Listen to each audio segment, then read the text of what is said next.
சரி வாங்க இந்த வருஷத்தோட மிகப்பெரிய ஆக்ஷன் பிளாக்பஸ்டர் தி ஷேடோஸ் எட்ஜை பத்தி பார்க்கலாம். இந்த ஹைடெக் த்ரில்லர் படத்தோட ஒவ்வொரு விஷயத்தையும் நாம இப்போ ஆழமா அலசி ஆராய போறோம். உங்களுக்கு 2007ல வந்த ஐ இன் த ஸ்கை படம் ஞாபகம் இருக்கா? அதோட ஒரு நவீன வடிவமா தான் இந்த படம் வந்திருக்கு. இதுல என்ன ஸ்பெஷல்னா சினிமாவின் 2 பெரிய ஜாம்பவான்களை இது ஒன்னா சேர்த்திருக்கு. ஆனா இங்க ஒரு கேள்வி வருது.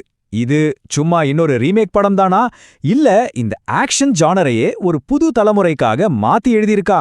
வாங்க இதோட கதைக்களம், பாக்ஸ் ஆஃபீஸ்னு எல்லாத்தையும் அலசி ஆராய்ஞ்சு இதுக்கான பதில கண்டுபிடிக்கலாம். சரி, முதல்ல கதைக்குள்ள போலாம். இது ஒரு கிளாசிக் பூனை எலி ஆட்டம்தான். இடம் மக்காவு நகரம். அதோட பகட்டு பளபளப்புக்கு பின்னாடி நடக்கிற ஒரு பயங்கரமான புத்திசாலித்தனமான வேட்டை தான் இந்த படம். படத்தோட வில்லன் தி ஷேடோ. இவரோட உண்மையான பேரு ஃபூ லாங்செங். ஒரு முன்னாள் உளவுத்துறை அதிகாரி. இப்போ ஒரு பெரிய கிரிமினல் மாஸ்டர் மைண்டா இருக்காரு. தன்னோட 5 தத்து பிள்ளைங்களை வச்சு ஒரு கொள்ளை கும்பலையே வழிநடத்துறாரு. யோசிச்சு பாருங்க, 20 வருஷமா யார்கிட்டையும் சிக்காம தலைமறைவா இருக்காரு. படம் ஆரம்பிக்கிறதே ஒரு மிரட்டலான கொள்ளையோட தான். இவங்களோட டீமு எவ்வளவு திறமையானது, எவ்வளோ ஹைடெக்குன்னு காட்டுற மாதிரி ஒரு சின்ன தப்பு கூட இல்லாம அந்த கொள்ளை நடக்கும். பேங்க் பெட்டகத்துக்குள்ள போறதுல இருந்து மக்கவுட் டவர்ல இருந்து பாராஷூட்ல தப்பிக்கிறது வரைக்கும் எல்லாமே பக்கா பிளானு. இப்போ படத்தோட மையக்கருவுக்கு வருவோம். இதுதான் ரொம்ப சுவாரஸ்யமான விஷயம். அதாவது பழைய கால போலீஸ் வேலைக்கும் நவீன டெக்னாலஜிக்கும் நடக்கிற ஒரு பெரிய மோதல். ஒரு பக்கம் ஜாக்கி சான், அவரோட கேரக்டர் பழைய முறைகளை, அதாவது மனுஷங்களை நேர்ல கண்காணிக்கிறத நம்புறாரு. ஆனா இன்னொரு பக்கம் நம்ம வில்லன் ஹேக்கிங், டிஜிட்டல்னு டெக்னாலஜியை வச்சு விளையாடுறாரு. இதுதான் இந்த கதையோட ஆணிவேர். ஓகே, இந்த மிரட்டலான மோதலுக்கு உயிர் கொடுத்த நடிகர்கள் யாருன்னு பார்க்கலாம் வாங்க. படத்தோட தூண்களே இவங்க 3 பேர் தான். ஓய்வு பெற்ற கண்காணிப்பு நிபுணரா ஜாக்கி சான், யார்கிட்டயும் சிக்காத ஒரு மாஸ்டர் மைண்டா டோனி லியூங் காஃபை, அப்புறம் இந்த 2 பேருக்கும் நடுவுல மாட்டிக்கிற ஒரு இளம் போலீஸ் அதிகாரியா ஜாங் ஜீஃபெங். இவங்கள சுத்தி தான் மொத்த கதையுமே நகருது. இங்க பாருங்க, 71 இந்த வயசுல ஜாக்கி சான் படத்துல இருக்கிற எல்லா ஸ்டண்ட்டையும் டூப் இல்லாம அவரே பண்ணிருக்காருன்னு சொன்னா நம்ப முடியுதா? இதுதான் உண்மையான அர்ப்பணிப்பு. வாவ்! சரி, இவ்ளோ பெரிய ஒரு படம் வெறும் ஒரு யோசனையா இருந்து எப்படி வெள்ளித்திரைக்கு வந்துச்சு, அதோட பின்னணி என்னன்னு பாப்போம். படத்தோட தயாரிப்பாளர் விக்டோரியா ஹான் சொல்ற மாதிரி இந்த பயணம் அவ்வளோ சுலபமா இல்ல. இப்போ இருக்கிற மார்க்கெட்ல ஆக்ஷன் படங்களுக்கு முதலீட்டாளர்களை நம்ப வைக்கிறது ரொம்ப கஷ்டமா இருந்துச்சாம். அதுக்காக ஸ்கிரிப்ட்லயும் கதாபாத்திர உருவாக்கத்திலையும் ரொம்பவே மெனக்கெட்டதா சொல்லியிருக்காங்க. டிரெக்டர் லாரி யாங் என்ன பண்ணாருன்னா 2007ல வந்த ஐ இன் தி ஸ்கை படத்தோட மூலக்கதையை அப்படியே வச்சுக்கிட்டாரு. ஆனா கிட்டத்தட்ட 85ல இருந்து 90% புது விஷயங்களை எழுதியிருக்காரு. ஏன்னா இப்போ இருக்கிற டெக்னாலஜி, ஏஐன்னு நவீன காலத்துக்கு ஏத்த மாதிரி கதையை மாத்தணும்னு நினைச்சிருக்காரு. சோ இது வெறும் ரீமேக் இல்ல, ஒரு ரீஇமேஜினேஷன் சொல்லலாம். இதோ பாருங்க படத்தோட பயணம். 2023ல ஸ்கிரிப்ட் வேலைகள் ஆரம்பிச்சிருக்கு. அக்டோபர் 2024ல மக்காவுல ஷூட்டிங் ஸ்டார்ட் பண்ணி கரெக்டா 84 நாள்ல, அதாவது ஜனவரி 2025ல முடிச்சிருக்காங்க. அப்புறம் ஆகஸ்ட் 2025ல பெய்ஜிங்ல உலக பிரீமியர் நடந்திருக்கு. எவ்வளோ வேகமாற, அதே சமயம் திறமையான ஒரு தயாரிப்பு பாருங்க. சரி, இவ்வளோ கஷ்டப்பட்டு எடுத்த படத்துக்கு மக்கள் என்ன தீர்ப்பு கொடுத்தாங்க, அதோட விமர்சனமும் பாக்ஸ் ஆஃபீஸ் நிலவரமும் என்னன்னு பார்க்கலாம். 159.2 மில்லியன் அமெரிக்க டாலர்கள். ஆமாங்க, உலக அளவுல இந்த படம் மிகப்பெரிய வணிக வெற்றியை பெற்றிருக்கு. விமர்சன ரீதியாகவும் படத்துக்கு நல்ல வரவேற்பு தான். ராட்டன் டொமேட்டோஸ்ல பாத்தீங்கன்னா 80% விமர்சகர்கள் படத்துக்கு பாசிட்டிவ் விமர்சனம் கொடுத்திருக்காங்க. ஆனா எல்லா விமர்சனமும் ஒரே மாதிரி இல்ல. உதாரணத்துக்கு 8 டேஸ் மாதிரியான தளங்கள் பல வருஷத்துக்கு அப்புறம் ஜாக்கி சானுக்கு கிடைச்ச ஒரு சிறந்த ஆக்ஷன் படம்னு பாராட்டினாங்க. ஆனா தி ஸ்ட்ரெய்ட்ஸ் டைம்ஸ் போன்ற பத்திரிகைகள் திரைக்கவ ரொம்ப சோம்பேறித்தனமா இருக்கு, தேவையில்லாத சென்டிமெண்ட் படத்தை பலவீனப்படுத்துதுன்னு விமர்சனம் செஞ்சாங்க. சோ 2 விதமான கருத்துக்களும் இருந்துச்சு. ஆனா நில்லுங்க, கதை இதோட முடியல. வழக்கம் போல படம் முடிஞ்சு கிரெடிட்ஸ் ஓடும்போதுதான் அசல் ட்விஸ்டே ஆரம்பிக்குது. படத்தோட போஸ்ட் கிரெடிட் சீன்ல வில்லனோட அடியாட்களுக்கு ஒரு 3வது இரட்டை சகோதரன் இருக்கான்னு தெரிய வருது. அவன் நம்ம ஹீரோக்கள் மேலேயும், ஏன் ஜெயில்ல இருக்கிற வில்லன் மேலேயும் ஒரு பரிசு தொகையை அறிவிக்கிறான். இது ஒரு பெரிய கதைக்கு ஆரம்பமா இருக்குமோ? அது வெறும் டீசர் மட்டும் இல்லைங்க. ஜனவரி 7, 2026ல ஜாக்கி சானே அதிகாரப்பூர்வமா இதோட அடுத்த பாகம் தயாரிப்புல இருக்குன்னு அறிவிச்சிட்டாரு. அப்போ ஒரு புது எதிரி உருவாகிட்டா பழைய கூட்டணிகள் எல்லாம் மாறப்போகுது. நாம பார்த்தது ஒரு பெரிய போரோட முதல் அத்தியாயம் மட்டும்தானா? உண்மையான மிகப்பெரிய போர் இனிமேதான் வரப்போகுதா? இன்னைக்கு நம்ம ஒரு ஜாக்கி ஜான் படத்தை தான் பார்க்க போறோம். இந்த வருஷம் தான் 2025 ரிலீஸ் ஆன ஒரு ஜாக்கி ஜான் படம். நம்ம சின்ன வயசுல பார்த்து ரசிச்ச ஜாக்கி ஜான் இப்பவும் நடிச்சிட்டு இருக்காரு அப்படின்னு சொல்லிட்டு நிறைய பேருக்கு குழப்பம் இருக்கும். அந்த குழப்பமே வேணாங்க, உண்மையிலே நடிச்சிட்டு இருக்காரு. அதுவும் இந்த படம் வேற லெவலான ஒரு படம். நொடிக்கு நொடி பரபரப்பு அள்ளும், விறுவிறுப்பு தொல்லும். அது மட்டும் இல்லாம கிளைமேக்ஸ் ட்விஸ்ட் எல்லாம் தெறிக்கி விட்டுருப்பாங்க. அந்த மாதிரியான ஒரு தரமான ஒரு படம். சொன்னா நம்ப மாட்டீங்க, இந்த படம் என் ஃபேவரட் லிஸ்ட்ல ஆட் ஆயிடுச்சு. சரி ஓகே ப்ரோ விடு முதல்ல கதைக்கு வா அப்படின்னு சொல்லிட்டு கேட்டீங்கன்னா, இந்த படத்தோட கதையை பத்தி முதல்ல சொல்லிடுறேன். இந்த படத்துல யாராலுமே பிடிக்க முடியாத ஒரு திருடனை பிடிக்கிறதுக்காக நம்ம ஜாக்கி ஜானை உள்ள கொண்டுட்டு வராங்க. அப்படி வர இவர் அந்த திருடனை எப்படிலாம் பிளான் போட்டு பிடிக்கிறாரு அப்படிங்கிற ஒரு சுவாரஸ்யமான நிகழ்வுகள் தான் இந்த படத்தோட கதையாவே இருக்கும். சரி ஓகே, எல்லாரும் வந்துட்டீங்கல்ல, படத்தோட கதையை ஸ்டார்ட் பண்ண போறேன். ஆரம்பிக்கலாமா? படத்தோட ஓப்பனிங் சீன்லயே ஒரு காருக்குள்ள 4 பேர் சம்பந்தமே இல்லாத மாதிரி எங்கேயோ போயிட்டு இருக்கானுங்க. இப்போ அங்கேருந்து கட் பண்ணி ஒரு போலீஸ் ஸ்டேஷனோட கண்ட்ரோல் சென்டரை காட்டுறாங்க. ஆக்சுவலா உங்களோட வேலை என்ன அப்படின்னு சொல்லிட்டு பாத்தீங்கன்னா, இங்க சுத்தி இருக்கு இல்லையா ஏகப்பட்ட மானிட்டர்ஸ் இருக்கு இல்லையா, இது மூலயமா கண்காணிச்சுட்டே இருப்பாங்க. 24 மணி நேரமும் கண்காணிச்சுட்டே இருப்பாங்க. அந்த ஊருக்குள்ள எதுவுமே தப்பு நடந்துடக்கூடாது, இவங்க தான் அதுக்கு பொறுப்பு. மீறி எதனா தப்பு நடந்துச்சுன்னு வச்சுக்கோங்களேன், திடீர்னு இந்த இடத்துக்கு பேட்ரோல் அனுப்பிச்சு அங்க என்ன நடக்குது அப்படிங்களா செக் பண்ணிட்டு இருப்பாங்க. இந்த ஒரு இடத்துல உட்காந்து இந்த ஊரை ஃபுல்லா கண்ட்ரோல் பண்ணிட்டு இருப்பாங்க. இப்பதான் இவங்களே ஆட்டி வைக்கிறதுக்காக இந்த பில்டிங்க்கு வெளியே ஒரு வயசான ஒருத்தர் உட்காந்துருக்காரு. பிளானிங்கை ஸ்டார்ட் பண்ணுங்க அப்படின்னு சொல்ல, அந்த கார்ல சம்பந்தமே இல்லாம 4 பேர் போயிருந்தாங்க இல்லையா, அவனுக்கு ஓகே சார் அப்படின்னு சொல்லிட்டு ஒரு பேங்கை கொள்ளையடிக்கிறதுக்காக போயிட்டு இருக்கிறானுங்க. ஆக்சுவலா இப்போ உங்களுக்கு ஒரு கேள்வி வரும், எப்படி ப்ரோ இவ்வளவு சிசிடிவி கேமராஸ் இவ்வளவு செக்யூரிட்டி சிஸ்டம் இருந்து எப்படி ப்ரோ கொள்ளையடிக்க முடியும், அது சாத்தியமா ப்ரோ அப்படின்னு சொல்லிட்டு கேட்டீங்கன்னா, ஆக்சுவலா இங்க என்ன நடந்துட்டு இருக்கு அப்படின்னு சொல்லிட்டு பாத்தீங்கன்னா, இந்த 4 பேரு அந்த வயசானவர் இவங்க கூடயே சேர்த்து இன்னொரு ஹேக்கர் ஒருத்தன் உட்காந்துருப்பான். அவன் என்ன பண்ணுவானா, அந்த ஊர்ல இருக்க ஒவ்வொரு சிசிடிவி கேமராவையும் நம்மளால ஹேக் பண்ணிட்டு இருக்க முடியாது, அதுக்கு பதிலாக அந்த கண்ட்ரோல் சென்டரே ஹேக் பண்ணிட்டா என்ன அப்படின்னு சொல்லிட்டு அந்த மொத்த கண்ட்ரோல் சென்டருமே ஹேக் பண்ணி இவன் கைக்குள்ள வச்சிருப்பானுங்க. இப்போ அந்த கண்ட்ரோல் சென்டர் காமிக்கிறாங்க, எல்லாம் நல்லபடியா தான் இருக்கு அப்படின்னு சொல்லிட்டு ஒர்க் பண்ணிட்டு இருக்க, திடீர்னு அப்போ ஒரு ஃபோன் கால், சார் இங்க பேங்க்ல ஒரு கும்பல் கொள்ளையடிக்குது சார், என்ன சார் பண்ணிட்டு இருக்கீங்க அப்படின்னு சொல்லிட்டு ஃபோன் கால் வர, இவனும் அதிர்ச்சியில அப்படியே மானிட்டரை செக் பண்ணி பார்ப்பாங்களாம். அப்படி செக் பண்ணி பார்க்கும்போது ஒரு கும்பல் அந்த பேங்கை கொள்ளையடிச்சிட்டு ஒரு கார்ல தப்பிச்சு போறதை பாக்குறாங்க.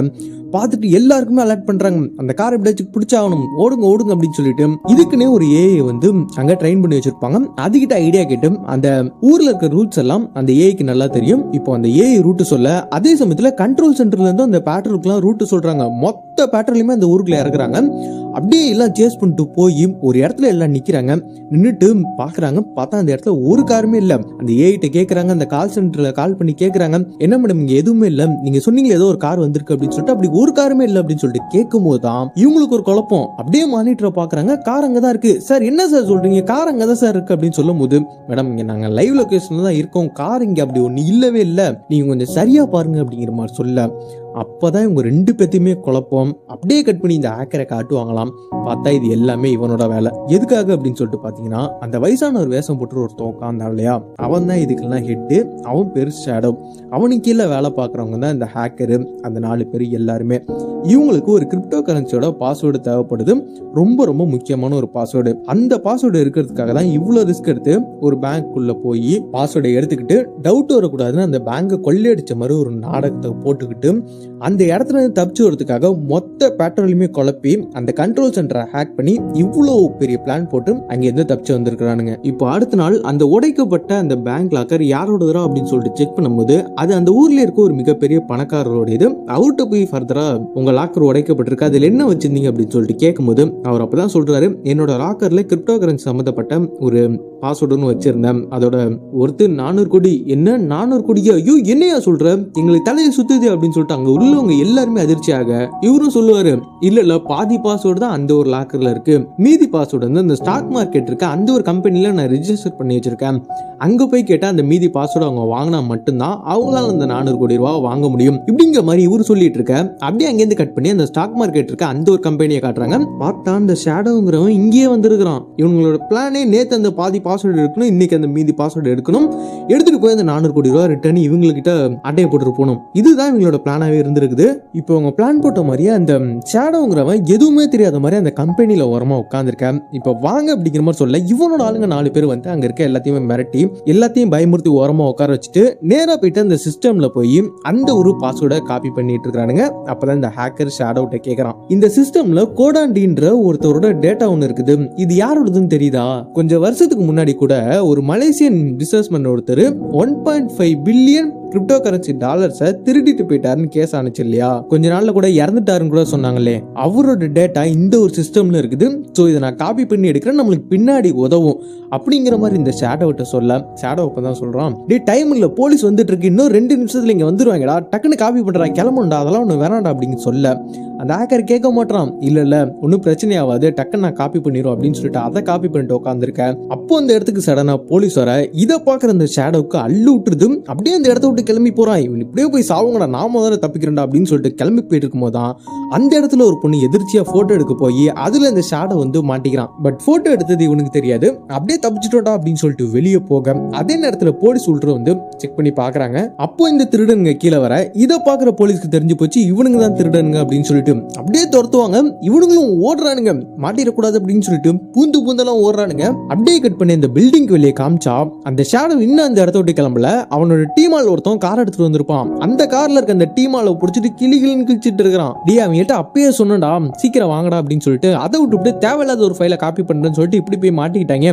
பட் பரவாயில்ல, பிளான் பி ஒன்னு இருக்கு, அதையாச்சும் எக்ஸிக்யூட் பண்ணும் அப்படின்னு சொல்லிட்டு இவனுங்க பேசிட்டு இருக்க, என்னடா அது பிளான் பி அப்படின்னு சொல்லிட்டு நம்ம யோசிச்சுட்டு இருக்கும் போதுதான் அந்த 4 பேரும் அசால்ட்டா ஒரு பேராசூட்டை கட்டிக்கிட்டு 4 பேர் குதிக்க அப்படியே பறந்து போயிடுறானுங்க. இந்த போலீஸ்ட மாட்டாம எங்க வரானுங்க அப்படின்னு சொல்லிட்டு பாத்தீங்கன்னா, நேரா அதுக்கு பக்கத்துல இருக்க ஒரு ஹோட்டல்ல தான் வந்து இறங்குறானுங்க. ஆக்சுவலா தப்பிக்கிறதுக்காக பிளான் பி படி இந்த ஹோட்டல்ல தான் வந்து இறங்கணும் அப்படின்னு சொல்லிட்டு பிளான் போட்டிருப்பாங்க. அப்படி இந்த ஹோட்டல்ல வந்து இறங்க இந்த சிசிடிவி கேமரால கவர் ஆகக்கூடாது இல்லையா, அதுக்காக அந்த ஹேக்கர் வந்து அந்த சிசிடிவி கேமராலாம் ஹேக் பண்ணி இவங்களை தெரிய பார்த்துக்க, இதான சான்ஸ் அப்படின்னு சொல்லிட்டு கெட்டப்பை மாத்திட்டு அந்த 4 பேரும் அந்த இடத்த விட்டு தப்பிச்சு போயிடுறாங்க.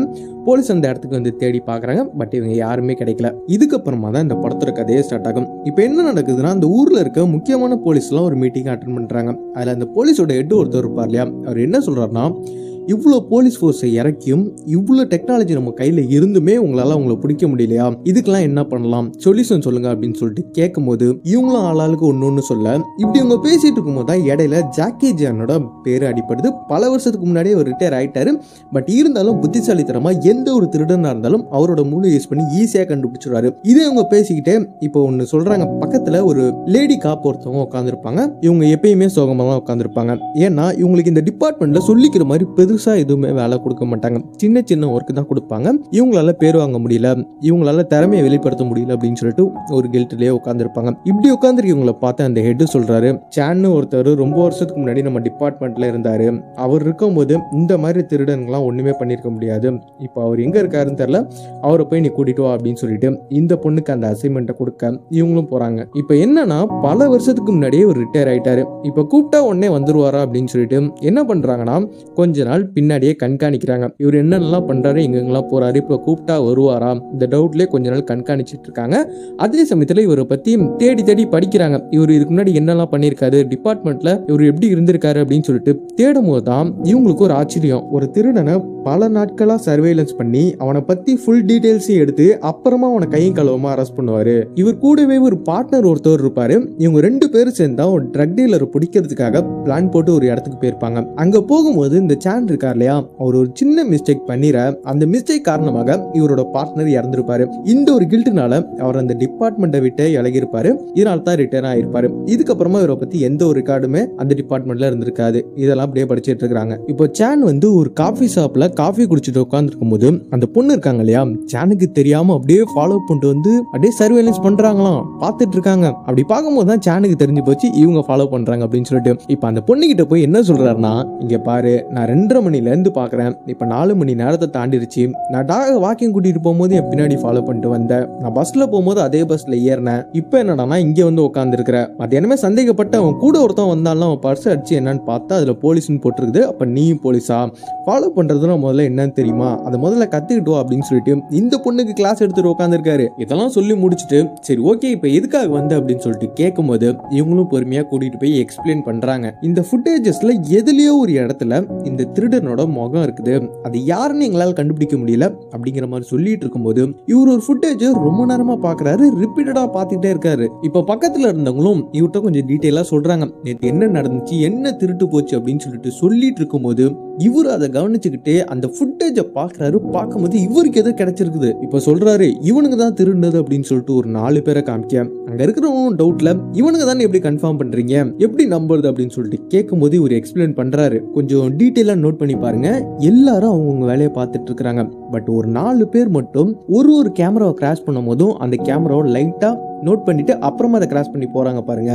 அப்படிங்கிற மாதிரி சொல்ல, அங்க இருக்கிறவங்களும் இதை அப்பதான் நோட் பண்றாங்க. பார்த்துட்டு ஓ இப்படியா விஷயம், இதை நம்ம கவனிக்காம விட்டுமே அப்படின்னு சொல்லிட்டு யோசிச்சுட்டு இருக்கும் போதுதான் அப்படியே அங்கேருந்து கட் பண்ணி இந்த ஹேக்கர், இந்த ஷேடோவு, இவனுங்கெல்லாம் ஒரு இடத்துல ஒண்ணு கூட்டுறாங்க. அந்த இடத்த காட்டுறாங்க. இப்ப என்ன ஆகுது அப்படின்னு சொல்லிட்டு பாத்தீங்கன்னா, இந்த ஷேடோவை கூட ஒருத்தவனை போட்டு திட்டிட்டு இருப்பான் இல்லையா ஒரு டிரைவரை, அவனை காட்டுறாங்க. அவன் யார் அப்படின்னு சொல்லிட்டு பாத்தீங்கன்னா இந்த ஹேக்கரை மாதிரியே இருப்பான். 2 பேரும் ட்வின்ஸ். இதை மட்டும் அப்படியே கொஞ்சம் நோட் பண்ணி வச்சுக்கோங்க, அப்புறமா என்னங்கிறத சொல்றேன். இப்ப இந்த ஷேடோவை காட்டுவாங்க பாருங்க, பயங்கர கோவத்துல இருப்பான். அப்படியே ஹேக்கர் சட்டையை பிடிச்சி கேட்கறான், நான் எத்தனை வருஷமா இந்த ஃபீல்ட்ல இருக்கேன் தெரியுமா, இன்ன வரைக்கும் என் ஃபேஸ் எந்த ஒரு கேமராலையும் கவர் ஆனது கிடையாது, என்னை யாருமே இது வரைக்கும் பிடிக்க நினைச்சது கூட கிடையாது. இன்னைக்கு என்னடானா நான் தப்பிச்சோமா பொழைச்சோமான்னு சொல்லிட்டு ஓடி வந்திருக்கேன், எல்லாமே ஒன்னால உன்னோட பேராசையால, நீலானுமே உயிரோடவே இருக்க கூடாதா அப்படின்னு சொல்லிட்டு கத்தி எடுத்து அப்படியே அந்த ஹேக்கரை குத்த போக, அங்க இருக்கிறவங்களாம் இதை பார்த்து பயந்து போய் அப்படியே 2 பேர்த்த விலக்கி விடுறாங்க. அப்படியே கட் பண்ணி அந்த ஸ்டேஷனை காமிக்கிறாங்க. இங்க நம்ம சேனு மறுபடியும் அந்த ஃபுட்டேஜை பார்த்துட்டே இருக்காரு. ஏதோ ஒன்று நம்ம மிஸ் பண்ணிட்டோம், ஏதோ ஒன்று நம்ம பார்க்க மாட்டோம், எதனா ஒரு க்ளூ கொடுத்துட்டு போயிருப்பாங்க, அதை நம்ம கவனிக்கல இன்னமும் அப்படின்னு சொல்லிட்டு அந்த ஃபுட்டேஜை ரிப்பீட்டடா பார்த்துட்டு இருக்கும் போதுதான் அவர் யோசிச்சு பார்த்த மாதிரியே ஒரு க்ளூ அவருக்கு கிடைக்குது. இப்ப கூப்பிட்டு சொல்றாரு, இவனுங்க முகம் சரியா தெரியலனாலுமே அவங்க போட்டிருக்க கோட்டை நல்லா நோட் பண்ணி பாருங்களேன், இந்த கோட்டை இதுக்கு முன்னாடி யாரோ ஒருத்தவங்க போட்டிருந்தாங்க, இந்த ஃபுட்டேஜ்ல தான் நான் பார்த்தேன். சோ நம்ம தேடிட்டு இருக்கிறது வெறும் 4 பேர் கிடையாது, 5 பேர், இன்னொருத்தவன் இருக்கான் அப்படிங்கிற மாதிரி சொல்றாரு. ஒரு வழியா ஃபுட்டேஜ்ல இருந்து அவனையும் தேடி கண்டுபிடிச்சிடறாங்க. இப்ப அந்த இன்ஸ்பெக்டர் சொல்றாரு, சார் இவனை நான் ஆல்ரெடி பார்த்திருக்கேன், இதுக்கு முன்னாடி நடந்த ஒரு இடத்துல இவன் இருந்தான், சோ கண்டிப்பா நீங்க சொல்றது உண்மையாதான் இருக்கணும், இவன் இதுல லிங்க் ஆயிருக்கான் அப்படிங்கிற மாதிரிலாம் அவங்க பேசிட்டு இருக்கும்போது இன்னும் ஃபோக்கஸ் பண்ணி அந்த ஃபுட்டேஜை நோட் பண்ணி பார்க்கும்போது தான் அவன் கிராஸ் பண்ணி போகும்போது அந்த பொண்ணு போட்டோ எடுத்தாங்க இல்லையா, அதை பார்த்துட்டு இவர் என்ன சொல்றாருன்னா, இங்க எவனோட முகமே நம்மளுக்கு இப்ப தெரியல, இதுல யாராச்சும் நம்ம கண்டுபிடிக்கணும்னா அந்த போட்டோ நம்ம தேடி கண்டுபிடிச்சாகணும், அதுல அவன் போட்டோ இருக்கும் அப்படின்னு சொல்லிட்டு அந்த போட்டோ கண்டுபிடிச்சு பார்க்கும்போது தான் அங்க நம்ம சேனுக்கு ஒரு பேர் எதிர்ச்சி.